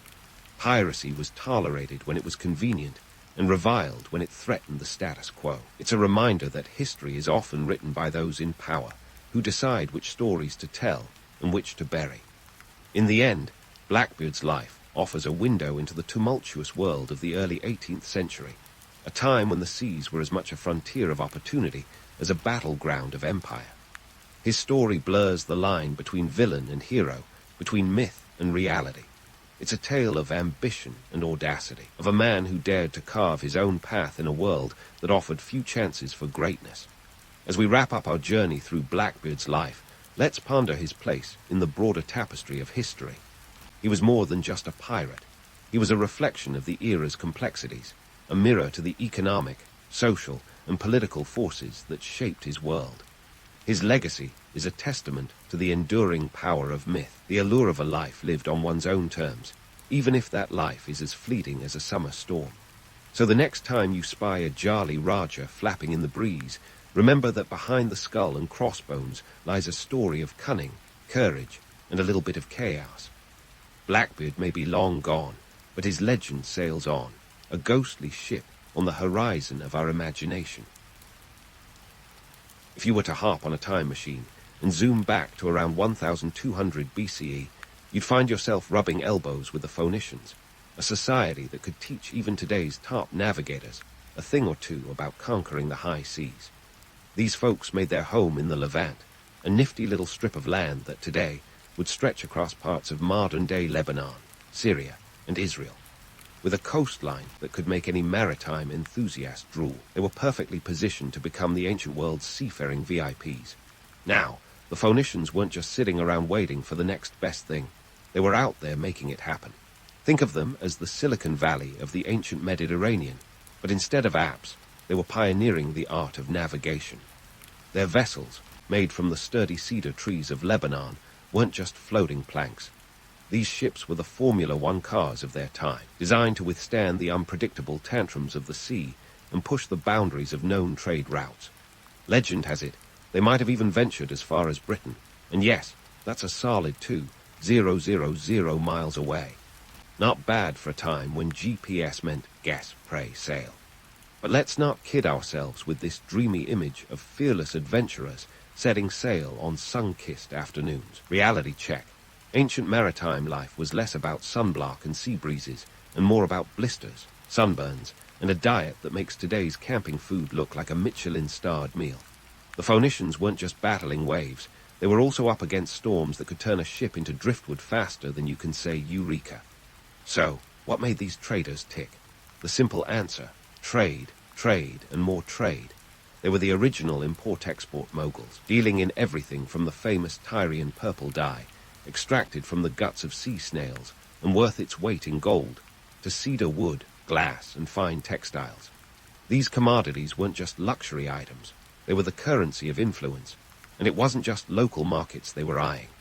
Their trade networks stretched across the Mediterranean, reaching as far as the Iberian Peninsula and North Africa. They could have taught a masterclass in globalization, albeit without PowerPoint slides. Now, let's talk about the Phoenician alphabet. If the Sumerians gave us writing and the Egyptians jazzed it up with hieroglyphs, the Phoenicians decided to simplify things with a little less flair, but a lot more practicality. Their alphabet was a stripped-down version of writing, with just 22 letters, all consonants, and no vowels, because who needs those, right? But this minimalist approach was revolutionary. It was easier to learn, and more importantly, to use. It turned record-keeping from a niche skill into something more accessible. So the next time you pen a sticky note or dash off an email, you might want to thank the Phoenicians for getting the alphabet party started. Despite their legacy, let's not romanticize the Phoenicians as nautical daredevils with an insatiable wanderlust. Sure, they were wanderers and risk-takers, but they also had a practical streak a mile wide. Each voyage was a calculated gamble, a balance of risk and reward that had to be meticulously planned. They didn't just sail blindly into the horizon. They were guided by the stars, the wind, and a hefty dose of experience passed down through generations. In their heyday, the Phoenicians were the rock stars of maritime trade. Yet, the reality was far from glamorous. The threat of pirates, the constant maintenance required to keep ships seaworthy, the looming specter of shipwrecks were just part of the job description. And let's not forget the human element, crew members who, after months at sea, would be longing for solid ground and a meal that didn't include fish. In the end, the Phoenician Empire was not built on the backs of fearless adventurers alone, but on the savvy of traders who knew how to navigate not just the seas, but also the complex web of ancient economics and politics. They were entrepreneurs, not just explorers, and their legacy is a testament to the power of trade to shape the world. So, the next time you sail through an alphabet soup or dream of distant shores, remember the Phoenicians, the original maritime maestros who dared to chart a course through history. So, just as the Phoenician Empire wasn't assembled by fearless adventurers alone, it also wasn't limited to the Levantine coast. These sharp traders knew that if you're going to make waves, you need to expand your horizons. And expand they did, spreading their influence throughout the Mediterranean like butter on hot toast. Picture Carthage, a city that didn't just sprout overnight like some historical pop-up shop. Founded around 814 BCE by settlers from Tyre, this colony didn't just thrive. It became a full-blown economic powerhouse. Carthage wasn't merely a pin on the map. It was the ancient equivalent of a bustling trade hub. Think of it as the Amazon of the Mediterranean. But instead of 2-day shipping, you'd be waiting weeks, if not months. The city was strategically plopped on the North African coast, perfectly positioned to control trade routes and influence the surrounding regions. The Phoenicians didn't accidentally stumble upon this location during a leisurely cruise. It was a calculated move, like a grandmaster plotting a multi-move chess strategy. Now, when we talk about the Phoenicians' trade networks, we're not just talking about a few ships meandering around the sea. This was an intricate web stretching from the Levant to the Iberian Peninsula and well into Africa. It was a logistical masterpiece that would give any modern supply chain manager a run for their money. At the heart of this network was the famous Tyrian purple dye, a luxury good so coveted it was practically the Bitcoin of its day. Extracted from the murex snail, it took thousands of these little critters to dye just a single bolt of cloth. No wonder it was reserved for royalty and the elite, costing up to 10,000 denarii per pound, basically a king's ransom. But it wasn't just about dye. The Phoenicians were also in the business of timber, specifically the prized cedar wood from Lebanon. This wasn't your average lumber. It was the Rolls-Royce of timber, used to construct everything from grand palaces to sturdy ships. The Egyptians, Greeks, and others were willing to pay top dollar, or rather, top drachma, for this quality wood.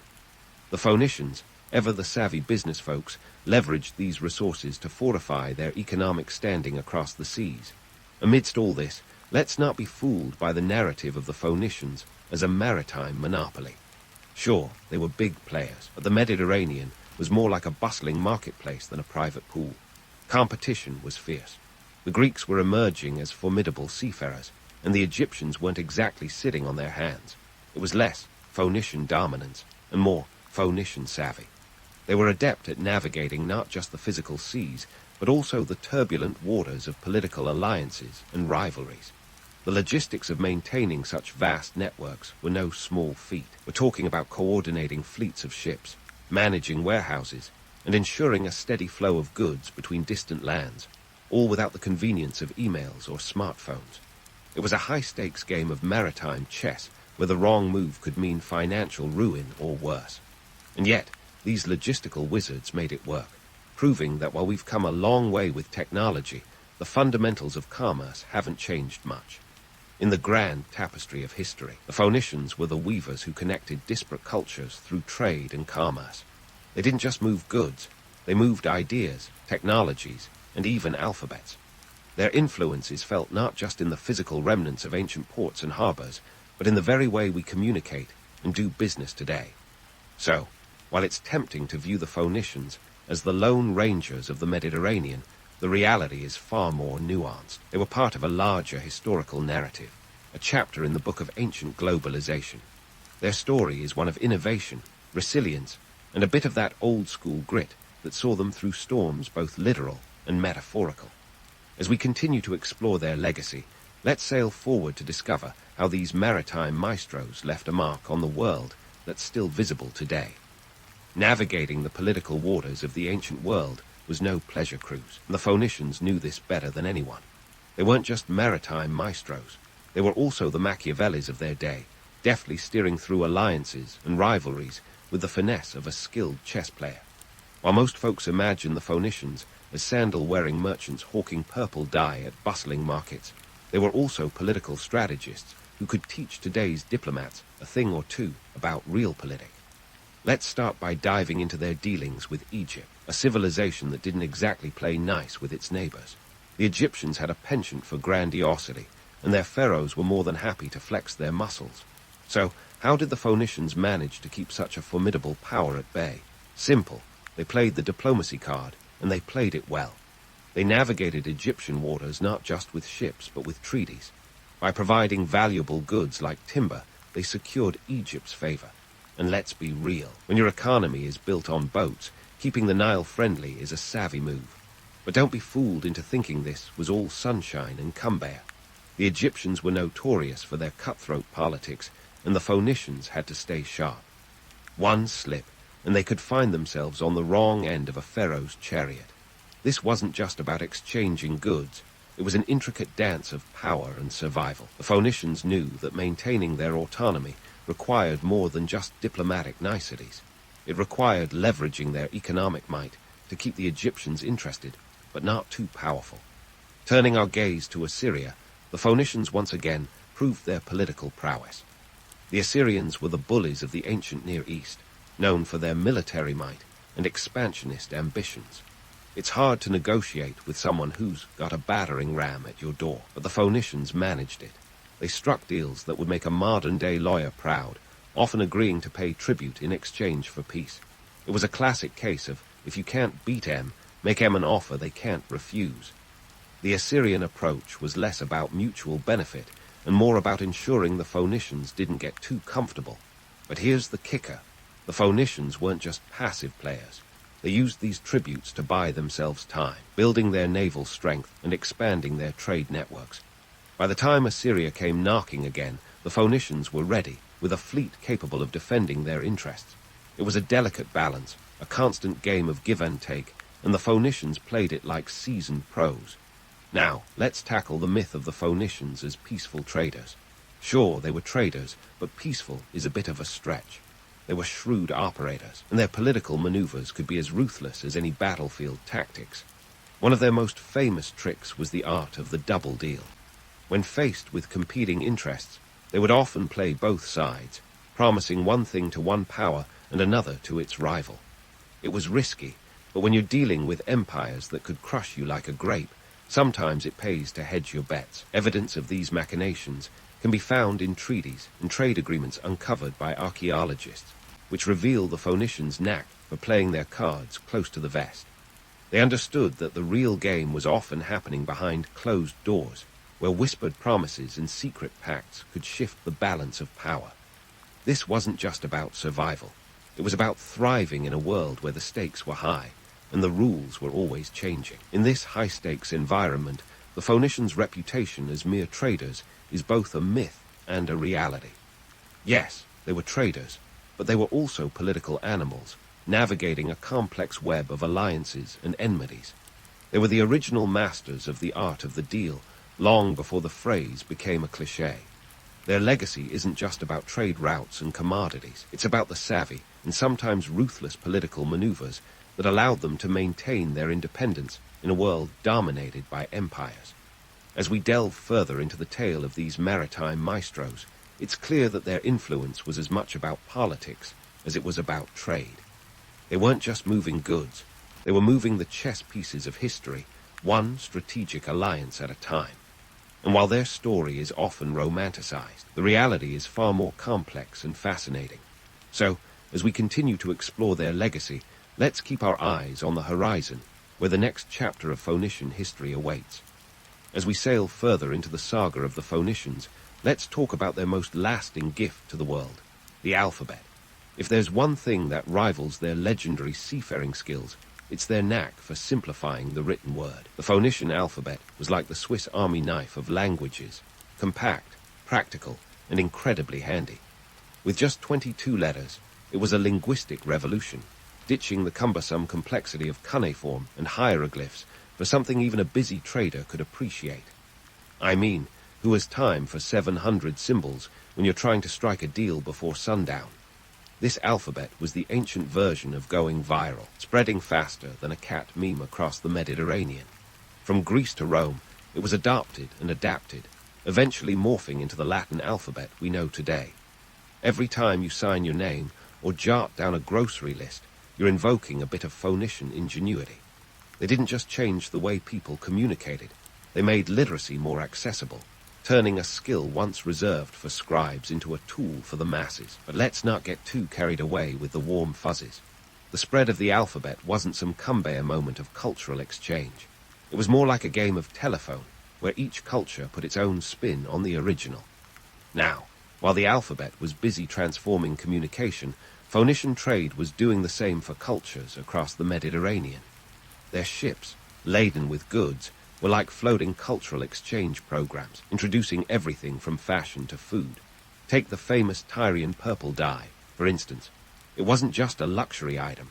It was a status symbol, a piece of Phoenician culture woven into the very fabric of other societies. Wearing purple became synonymous with royalty, a trend that would stick around long after the Phoenicians had packed up their sails. But here's where the fairy tale takes a twist. Cultural exchange wasn't always smooth sailing. Picture a bustling port where goods, ideas, and languages collided. Now imagine the inevitable cultural tensions that followed. Local populations weren't always thrilled about these foreign influences. For every merchant eager to embrace new products, there was someone else grumbling about the erosion of their traditions. Sound familiar? It's the age-old story of globalization, with all its messy, beautiful contradictions. The Phoenicians were the original cultural chameleons, adapting and adopting elements from the societies they encountered. They were like the culinary fusion chefs of ancient times, blending Egyptian, Greek, and Mesopotamian influences into their own distinctive culture. But while they were busy mixing and matching, they also met resistance. Some cultures pushed back, determined to hold onto their own identities. And fair enough, really. Nobody wants to wake up one day and find their local market replaced by a Phoenician pop-up shop. Speaking of markets, let's sail back to the practical side of things. The Phoenicians were masters of shipbuilding and navigation, crafting vessels that were the envy of their time. Their ships were like the iPhones of the ancient world, sleek, reliable, and a must-have for any serious trader. They pioneered the use of the keel, giving their ships stability in rough seas, and developed advanced navigation techniques, using the North Star as their celestial GPS. These innovations allowed them to explore and trade over vast distances, establishing a network that spanned the known world. But before we start handing out gold stars, let's remember that these maritime marvels weren't built in a day. Shipbuilding was a labor-intensive, costly affair. It required vast quantities of Lebanon's prized cedar wood, skilled craftsmen, and a hefty investment of time and resources. A single ship could take months to complete, and once it was launched, the maintenance was relentless. Keeping a fleet seaworthy was like maintaining a classic car collection, expensive and never-ending. Yet, despite these challenges, the Phoenicians' innovations in shipbuilding laid the groundwork for future maritime powers. Their designs influenced Roman and Greek shipbuilders, setting the standard for centuries. You could say they were the unsung heroes of the ancient maritime world, quietly shaping the course of history from the deck of a sturdy vessel. But let's not romanticize this image of shipwrights diligently crafting the perfect vessel. The seas were treacherous, and the risks were real. Pirates, storms, and the ever-present threat of shipwrecks loomed large. Every voyage was a gamble, with fortunes made or lost on the turn of the tide. It wasn't a life for the faint-hearted. The Phoenicians were entrepreneurs, taking calculated risks to expand their reach and secure their legacy. And speaking of legacies, let's not ignore the darker side of Phoenician history. While their contributions to trade, culture, and language were undeniable, they also engaged in practices that we'd raise an eyebrow at today. Take colonization, for example. The Phoenicians established settlements across the Mediterranean, from Cyprus to Sardinia, spreading their influence like a well-placed ad campaign. But this wasn't some altruistic mission to share the wonders of Tyrian purple or the alphabet. It was about securing trade routes and resources, often at the expense of local populations. These colonies were strategic outposts, designed to control key points along trade routes and ensure a steady flow of goods.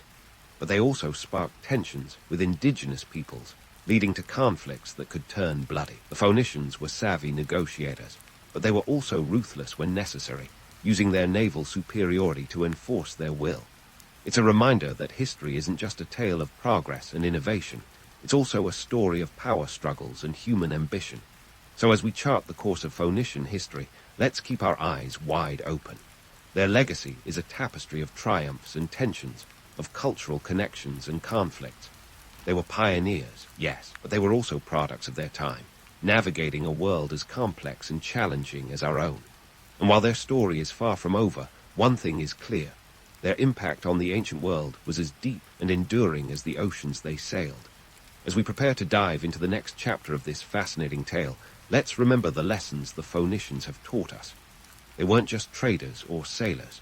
They were innovators, diplomats, and sometimes even conquerors. Their story is a poignant reminder that history is rarely black and white, and that the echoes of the past continue to shape the world we live in today. Stay tuned, because there's plenty more to explore on this epic journey through time. As we prepare to dive into the next chapter of this fascinating tale, it's time to address the not-so-glamorous finale of the Phoenician saga.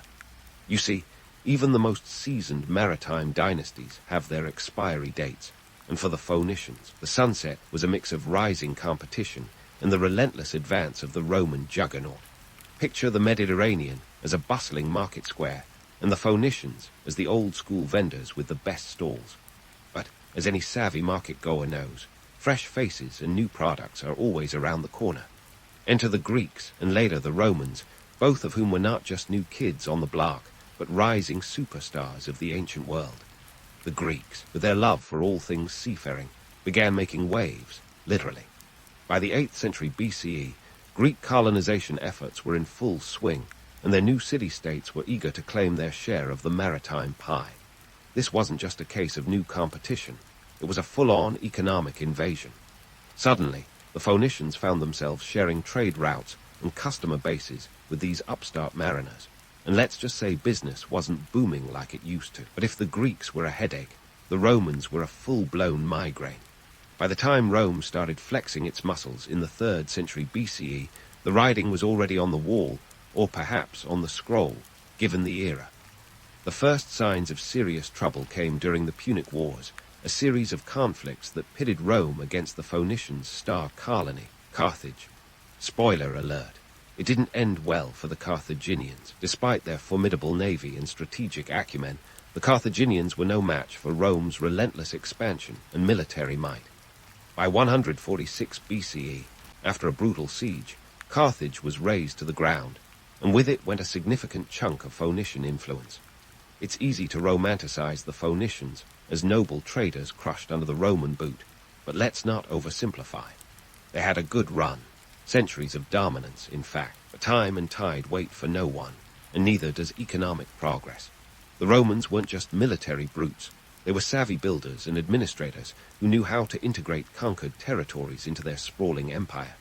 They borrowed and improved upon Phoenician ship designs, assimilating their naval technology and trade practices. In some ways, the Romans were like that annoying kid in class who copies your homework but somehow gets a better grade. However, the Phoenicians left behind more than just the wreckage of their once mighty fleets.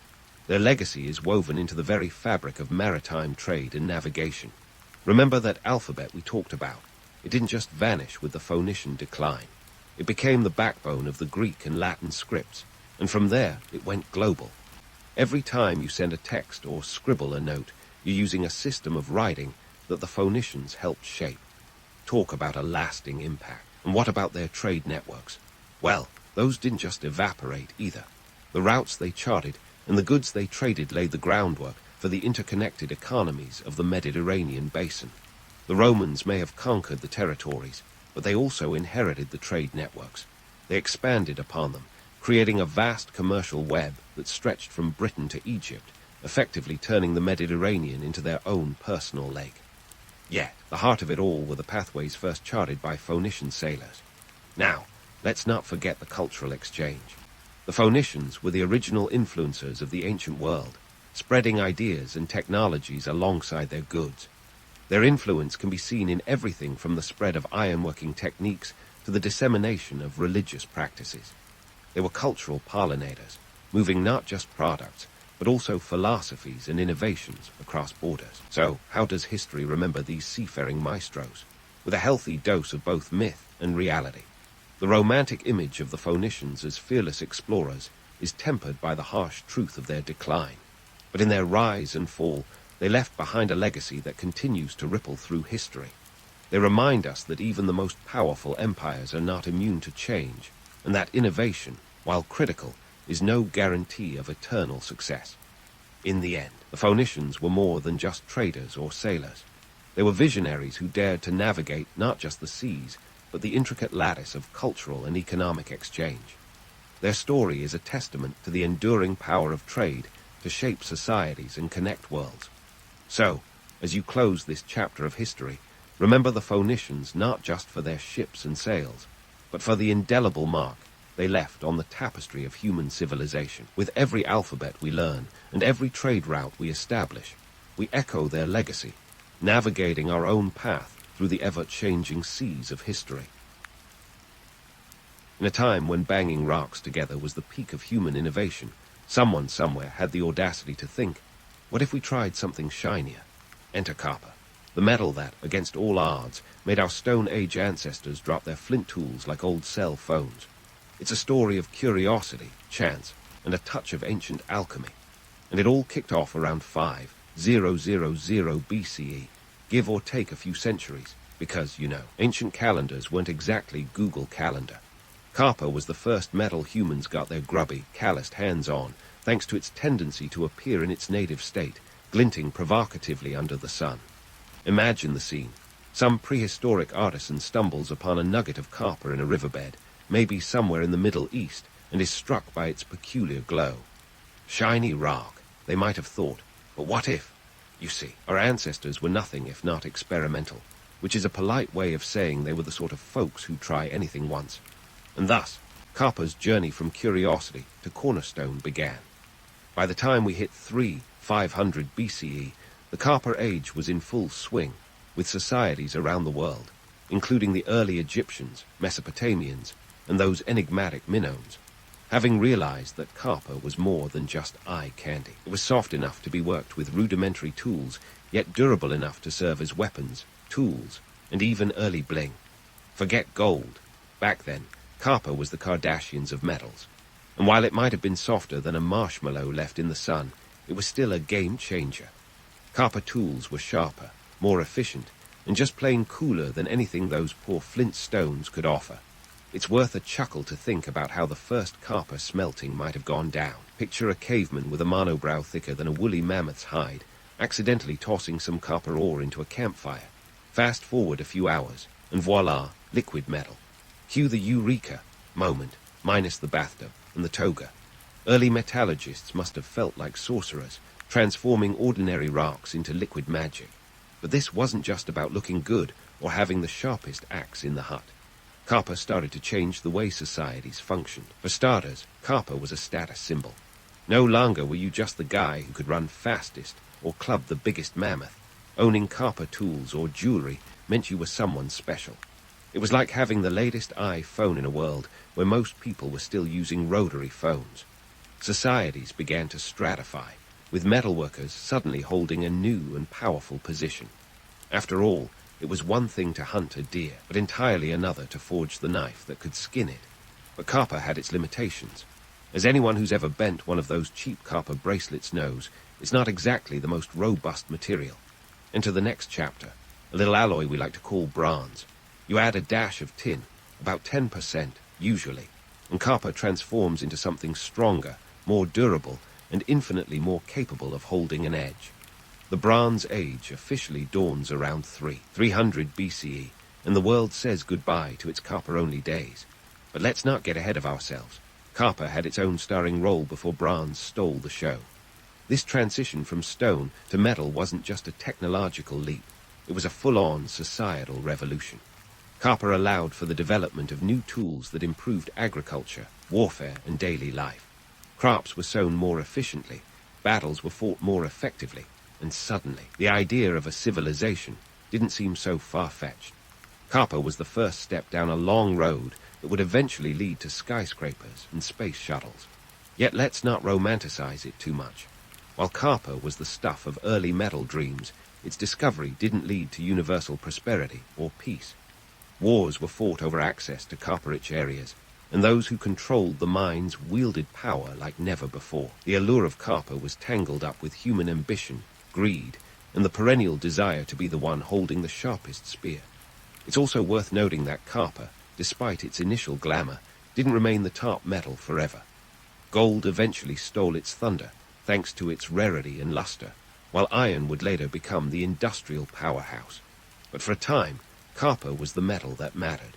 It was the first step in mankind's quest to master the elements, bend the natural world to human will, and to create something that was more than the sum of its parts.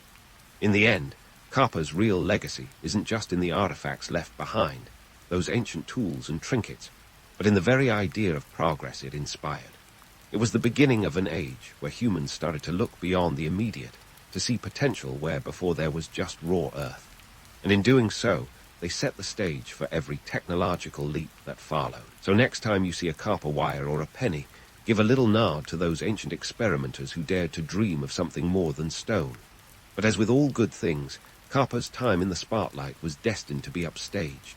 Enter bronze, the alloy that made copper look like yesterday's news. To make bronze, you take copper, which our ancestors had already grown fond of, and add tin. About 10% of tin, to be precise. It's like copper had a glow-up after hitting the gym with its buddy tin, emerging stronger and more durable. Suddenly, tools weren't just sharper, they were long-lasting too. Weapons weren't just lethal, they were legendary. In short, bronze was the medieval equivalent of upgrading from a bicycle to a motorcycle. Now, you might think finding two metals and mixing them up was no big deal, but here's the kicker. Tin wasn't exactly growing on trees, nor could it be found in every backyard. Nope, our ancient ancestors had to put on their metaphorical hiking boots and engage in some serious trade. Tin was to the Bronze Age what oil is to modern times, a precious resource that sparked a network of trade routes spanning continents. If you think your Amazon Prime package takes too long to arrive, Try securing tin from halfway across the known world with nothing but boats, pack animals, and sheer determination. The tin that fueled the Bronze Age primarily came from places like Cornwall in Britain, the Erzgebirge Mountains in Central Europe, and a few other hotspots. Imagine the logistics, transporting heavy ores over vast distances in an era without GPS or Google Maps. These ancient trade networks were the Silk Roads of their time, stretching across the Mediterranean and beyond, involving a caste of merchants, middlemen, and opportunists all vying for a piece of the bronze pie. The demand for bronze didn't just spur trade, it created entire economies. Where there was once a ragtag band of traders, now stood bustling marketplaces where copper and tin were swapped for textiles, grain, and other essentials. It was like a giant global swap meet, only with more bartering and less haggling over last season's sweaters. But let's not pretend it was all sunshine and smooth sailing. Quest for tin wasn't just a logistical nightmare. It was a political chess game played by the big players of the time. Kingdoms rose and fell based on their ability to secure and control these precious resources. If you had tin, you had power, plain and simple. The mighty Hittites, for instance, were masters of the bronze game, leveraging their strategic position and control over tin supplies to build an empire that could rival any. Talk about having your cake and eating it too. The economic dynamics of bronze production were a double-edged sword. On one hand, it created wealth and power for those who could control it. On the other, it also bred inequality and conflict. The rich got richer, and the poor were often left holding the bag, or in this case, wielding the inferior copper tools. It was a tale as old as time. Resources concentrated in the hands of a few, while the masses toiled away. The allure of bronze was undeniable, but it also came with a hefty price tag. And speaking of hefty, let's dive into the military implications. With bronze, armies were no longer ragtag mobs wielding blunt instruments. They were disciplined forces, armed to the teeth with weapons that could cleave through bone and armor like a hot knife through butter. The power dynamics shifted as those with bronze weapons held a distinct advantage on the battlefield. The famous Egyptian chariots, bronze. The formidable Mycenaean warriors, bronze. The feared Assyrian soldiers, you guessed it, bronze. In the grand chessboard of history, bronze was the queen, capable of changing the game with a single move. Yet despite its might, bronze wasn't invincible. It was still costly, and not everyone could afford to arm entire armies with it. That meant that even the most powerful empires had to be strategic about their deployments, often reserving bronze for elite units or crucial battles. It was like having a Ferrari, but only taking it out on Sundays. The rest of the time, they had to make do with the chariots and foot soldiers of yesteryear. So, while bronze was the superstar of its age, it also highlighted the stark realities of resource scarcity and economic disparity. It was a time of glittering progress and grim exploitation, of technological leaps and the harsh truths of human ambition. The Bronze Age wasn't just an era of shiny new tools and weapons. It was a crucible where the forces of trade, politics, and warfare were forged into something new. And as we'll see, it laid the groundwork for even greater transformations to come. But before we leap into the future, let's continue unraveling the intricate tapestry of the Bronze Age, a world where metal was king, and those who held it ruled the roost. As we continue our journey through the Bronze Age and its shimmering allure, let's take a detour into the world of warriors and their legendary weapons. You know the ones I'm talking about. Swords so shiny, they'd make a magpie drool, and armor that supposedly turned the wearer into an invincible juggernaut. Hollywood loves to paint these warriors as larger-than-life figures, but let's dig into the dirt and see what these bronze beauties were really like. First off, let's tackle the myth that bronze swords were indestructible. Spoiler alert, they weren't. Sure, bronze was tougher than copper, but it was no match for modern steel. In reality, bronze swords required meticulous care and frequent repairs. They were more like the vintage cars of weaponry, gorgeous to look at and impressive in their heyday, but prone to breaking down if you didn't treat them right. Imagine a warrior in the thick of battle, his sword bending or even snapping mid-swing. Talk about an awkward moment. The thing is, bronze swords might have looked glamorous, but they were more diva than dynamo. Now, about that shine.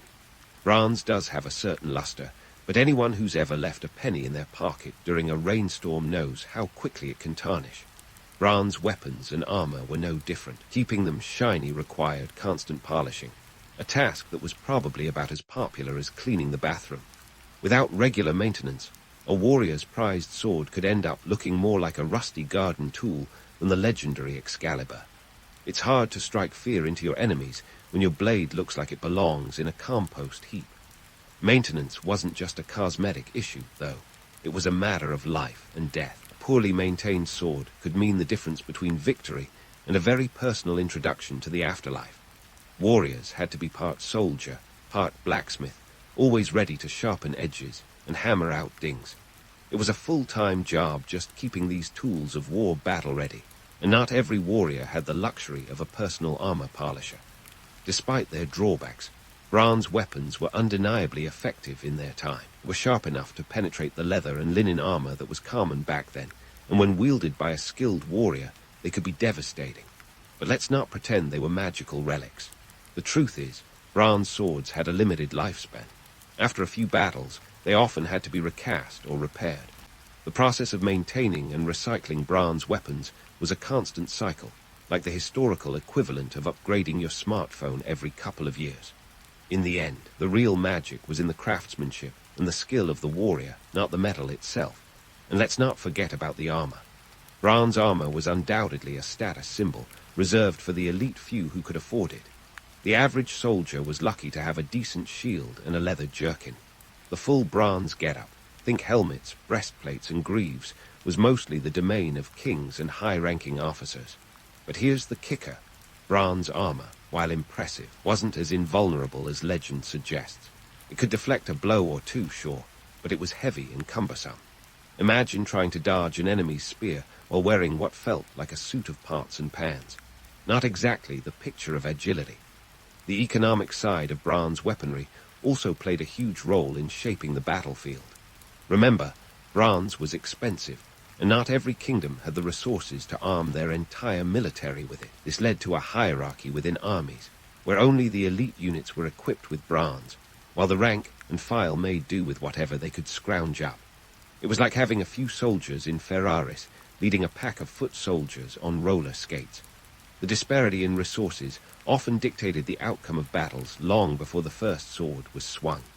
Moreover, the politics of bronze were as sharp as the swords themselves. The ability to produce and maintain bronze weapons was a major factor in a kingdom's power. Control over tin and copper resources was like holding the keys to the throne, and many a war was fought over access to these precious materials. It was a game of geopolitical chess, where the stakes were high and the players ruthless. In this world, a bronze sword was not just a weapon. It was a symbol of political clout and military might. Yet, despite the myths, despite the glamorized accounts of invincible warriors and indestructible swords, the truth is that the Bronze Age was a time of trial and error, of constant adaptation and innovation. Warriors had to be resourceful, adapting their tactics and weaponry to the limitations of their materials. The reality was much messier than the legends would have us believe, but in many ways, it was all the more impressive because of it. These warriors were not just wielding weapons, they were pushing the boundaries of their world, one sword swing at a time. So the next time you see a bronze sword in a museum, remember that it was once the cutting edge of technology, but it was also a piece of history shaped by human hands and human dreams. It was a tool of war, a symbol of power, and a testament to the ingenuity of those who dared to dream of a world beyond stone. And while the myths may shine brighter, the reality is far more fascinating. After all, it's not the sword that makes the hero. It's the hero who wields the sword. And that, my friends, is a tale worth telling. As we leave behind the glint of bronze weaponry and the battlefield bravado, let's pivot to something a little more artistic. Picture a world where metal doesn't just slice through enemies, but also dazzles in the form of jewelry and decorates the most sacred spaces. Welcome to the Bronze Age, where metalwork was more than a craft. It was a revelation. So, what happens when you hand a chunk of bronze to someone with an eye for aesthetics instead of destruction? You get art, my friends. From around 3000 BCE, metal artisans were the rock stars of their day, turning raw metal into objects of beauty and status. These weren't your average blacksmiths hammering out horseshoes. These were the Picassos and Da Vincis of the ancient world, working with fire and metal instead of canvas and paint. Let's start with jewelry. If you thought today's bling was over the top, think again. Bronze Age jewelry was the kind of thing that could make even a Kardashian blush. People adorned themselves with everything from simple bronze bangles to elaborate diadems inlaid with precious stones. In ancient Mesopotamia, jewelry wasn't just a fashion statement. It was a symbol of power and divinity. You could say the gods themselves were the original influencers, with their likenesses often depicted in metal, draped in the finest bronze bling. But it wasn't just about looking fabulous. Jewelry and metal artifacts played a critical role in religious and cultural rituals. In Egypt, where the line between life and afterlife was as thin as a papyrus scroll, bronze amulets were believed to offer protection and guidance in the great beyond. These little pieces of metal were like ancient insurance policies, ensuring safe passage to the afterlife, or at least a good word with Osiris. Now, let's talk about the artisans themselves. These folks were more than mere craftsmen. They were seen as wielders of magic. The process of transforming raw metal into something beautiful or sacred was shrouded in mystery, akin to alchemy. With kilns blazing and hammers clinking, these artisans were the unsung heroes of their communities, their work bridging the gap between the earthly and the divine. But hold on before we romanticize too much. The life of a metal artisan wasn't all creative freedom and artistic flair. It was back-breaking labor, grappling with molten metal at temperatures that could rival a Mediterranean summer. The risk of injury was high, and the fumes from smelting weren't exactly eucalyptus-scented. Yet, these artisans persevered, driven by a combination of skill, necessity, a dash of divine inspiration. In terms of economic impact, let's not underestimate the value of these metal masterpieces. They were the ancient equivalent of a high-stakes investment, often used in trade or as dowries, and they helped grease the wheels of commerce. A finely crafted piece of metal wasn't just a piece of art. It was currency, a tangible representation of wealth and status. In a world where barter was king, a bronze item could be worth its weight in, well, pretty much anything you needed. Speaking of trade, the artistry of bronze wasn't confined to local markets. These objects traveled far and wide, exchanged along trade routes that connected empires and cultures. Imagine a bronze statuette crafted in the Aegean making its way to the tomb of a pharaoh or a Mesopotamian temple. These items were more than art. They were ambassadors of culture, spreading ideas and aesthetics across continents. Of course, not everyone was thrilled about the growing influence of metal artisans. The traditional craftsmen, think potters and weavers, probably watched with a mix of awe and envy as metalworkers transformed society's tastes and expectations. It's like the old guard watching the rise of the digital age, clinging to their analog comforts. Yet, despite the challenges, the artistry of bronze left an indelible mark on the world. It sparked a renaissance of creativity that would ripple through history, influencing everything from architecture to the very notion of what art could be. Metalwork elevated the mundane into the divine, turned the practical into the mystical, and made the Bronze Age a pivotal chapter in the story of human creativity. So, next time you admire a piece of metal art, remember the legacy it carries. It's not just about the gleam or the craftsmanship. It's about the journey from ore to ornament, from raw potential to realized beauty. The artistry of the Bronze Age wasn't just a reflection of its time. It was a beacon for the ages. And as we continue our exploration of this fascinating era, let's keep unraveling the threads of history, where metal wasn't just a material, but a mirror reflecting the soul of a civilization. Stay tuned, because the story of metal is far from over, and there's still plenty of shine left in this saga. And speaking of sagas, let's dive headfirst into one of history's slowest burn transitions, the shift from the Bronze Age to the Iron Age. Now, if you're expecting a dramatic overnight change, think again. This wasn't a Michael Bay explosion of innovation. It was more like watching paint dry. If, that paint eventually revolutionized human civilization. The bronze to iron transition was a gradual and gritty process, spread over centuries from about 1200 BCE to 500 BCE, and driven by a mix of necessity, technological tinkering, and a dash of economic desperation. First, let's address the elephant in the room. Why switch metals at all? Bronze had been the darling of metallurgy for millennia, so why start a new romance with iron? Well, it turns out that bronze had a fatal flaw: tin. As we've seen, tin wasn't exactly the easiest metal to come by. Its scarcity made bronze production a logistical nightmare akin to trying to source a PS5 during a pandemic. By contrast, iron was more accessible. You couldn't walk 2 steps in Anatolia or the mountains of Iran without tripping over some hematite or magnetite, the iron ores begging to be smelted. But here's the catch. Early iron was like the training wheels of metallurgy.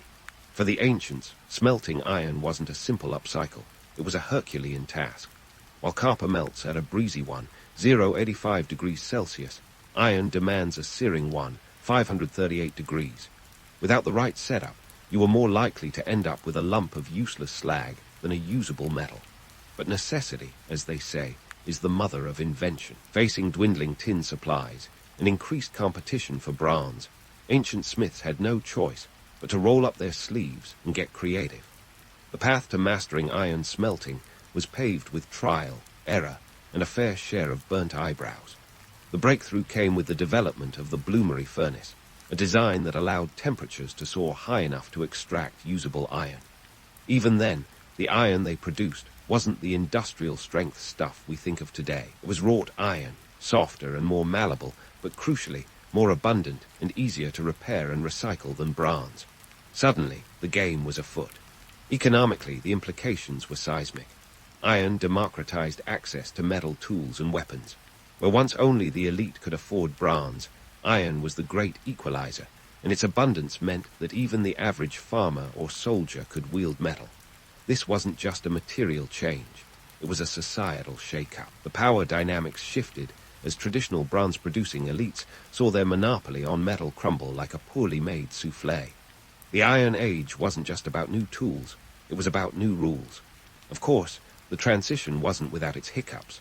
Old habits die hard, and bronze didn't vanish overnight. For centuries, the two metals coexisted, each with its niche. Bronze remained the metal of choice for decorative and ceremonial uses, thanks to its superior malleability and corrosion resistance. Meanwhile, iron slowly but surely took over the more practical applications. It was a bit like the old rotary phones coexisting with the first mobile bricks. Both had their uses, but one was clearly the future. In terms of warfare, iron's impact was profound. Armies could now equip more soldiers with iron weapons and armor, making battles less about who had the sharpest sword and more about strategy and numbers. The Assyrians were among the early adopters, turning iron into an engine of conquest that left their enemies quaking in their sandals. Suddenly, the geopolitical chessboard was flipped, as states with access to iron ore could stand shoulder to shoulder with the old bronze superpowers. But let's not romanticize the age of iron too much. It wasn't all progress and prosperity. The rise of iron also brought new challenges, including increased deforestation, as trees were felled to fuel the ever-hungry furnaces. The environmental impact was considerable, a reminder that every technological leap comes with its own set of consequences. Sound familiar?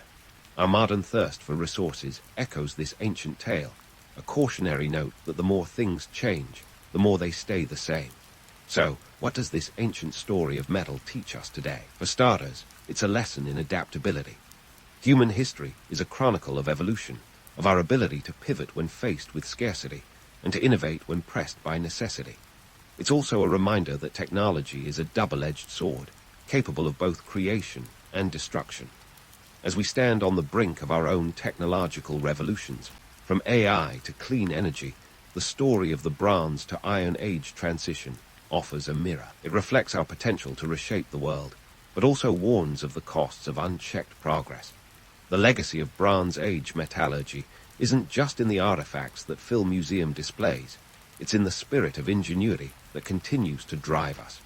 It's a testament to the human capacity for transformation, for seeing beyond the immediate and imagining what could be. The shift from bronze to iron was more than a change in materials. It was a transformation of society itself, setting the stage for new empires, new ideas, and new possibilities. And so, as we close the book on this chapter of history, let's carry forward the lessons of the past. Let's be mindful of our resources, thoughtful in our innovations, and always ready to adapt to the challenges ahead. Because if history has taught us anything, It's that the future belongs to those who dare to forge it. And who knows, maybe in a few millennia, someone will look back at our time and see the echoes of their own journey, inspired by the same enduring quest for progress. And that, my friends, is a legacy worth striving for.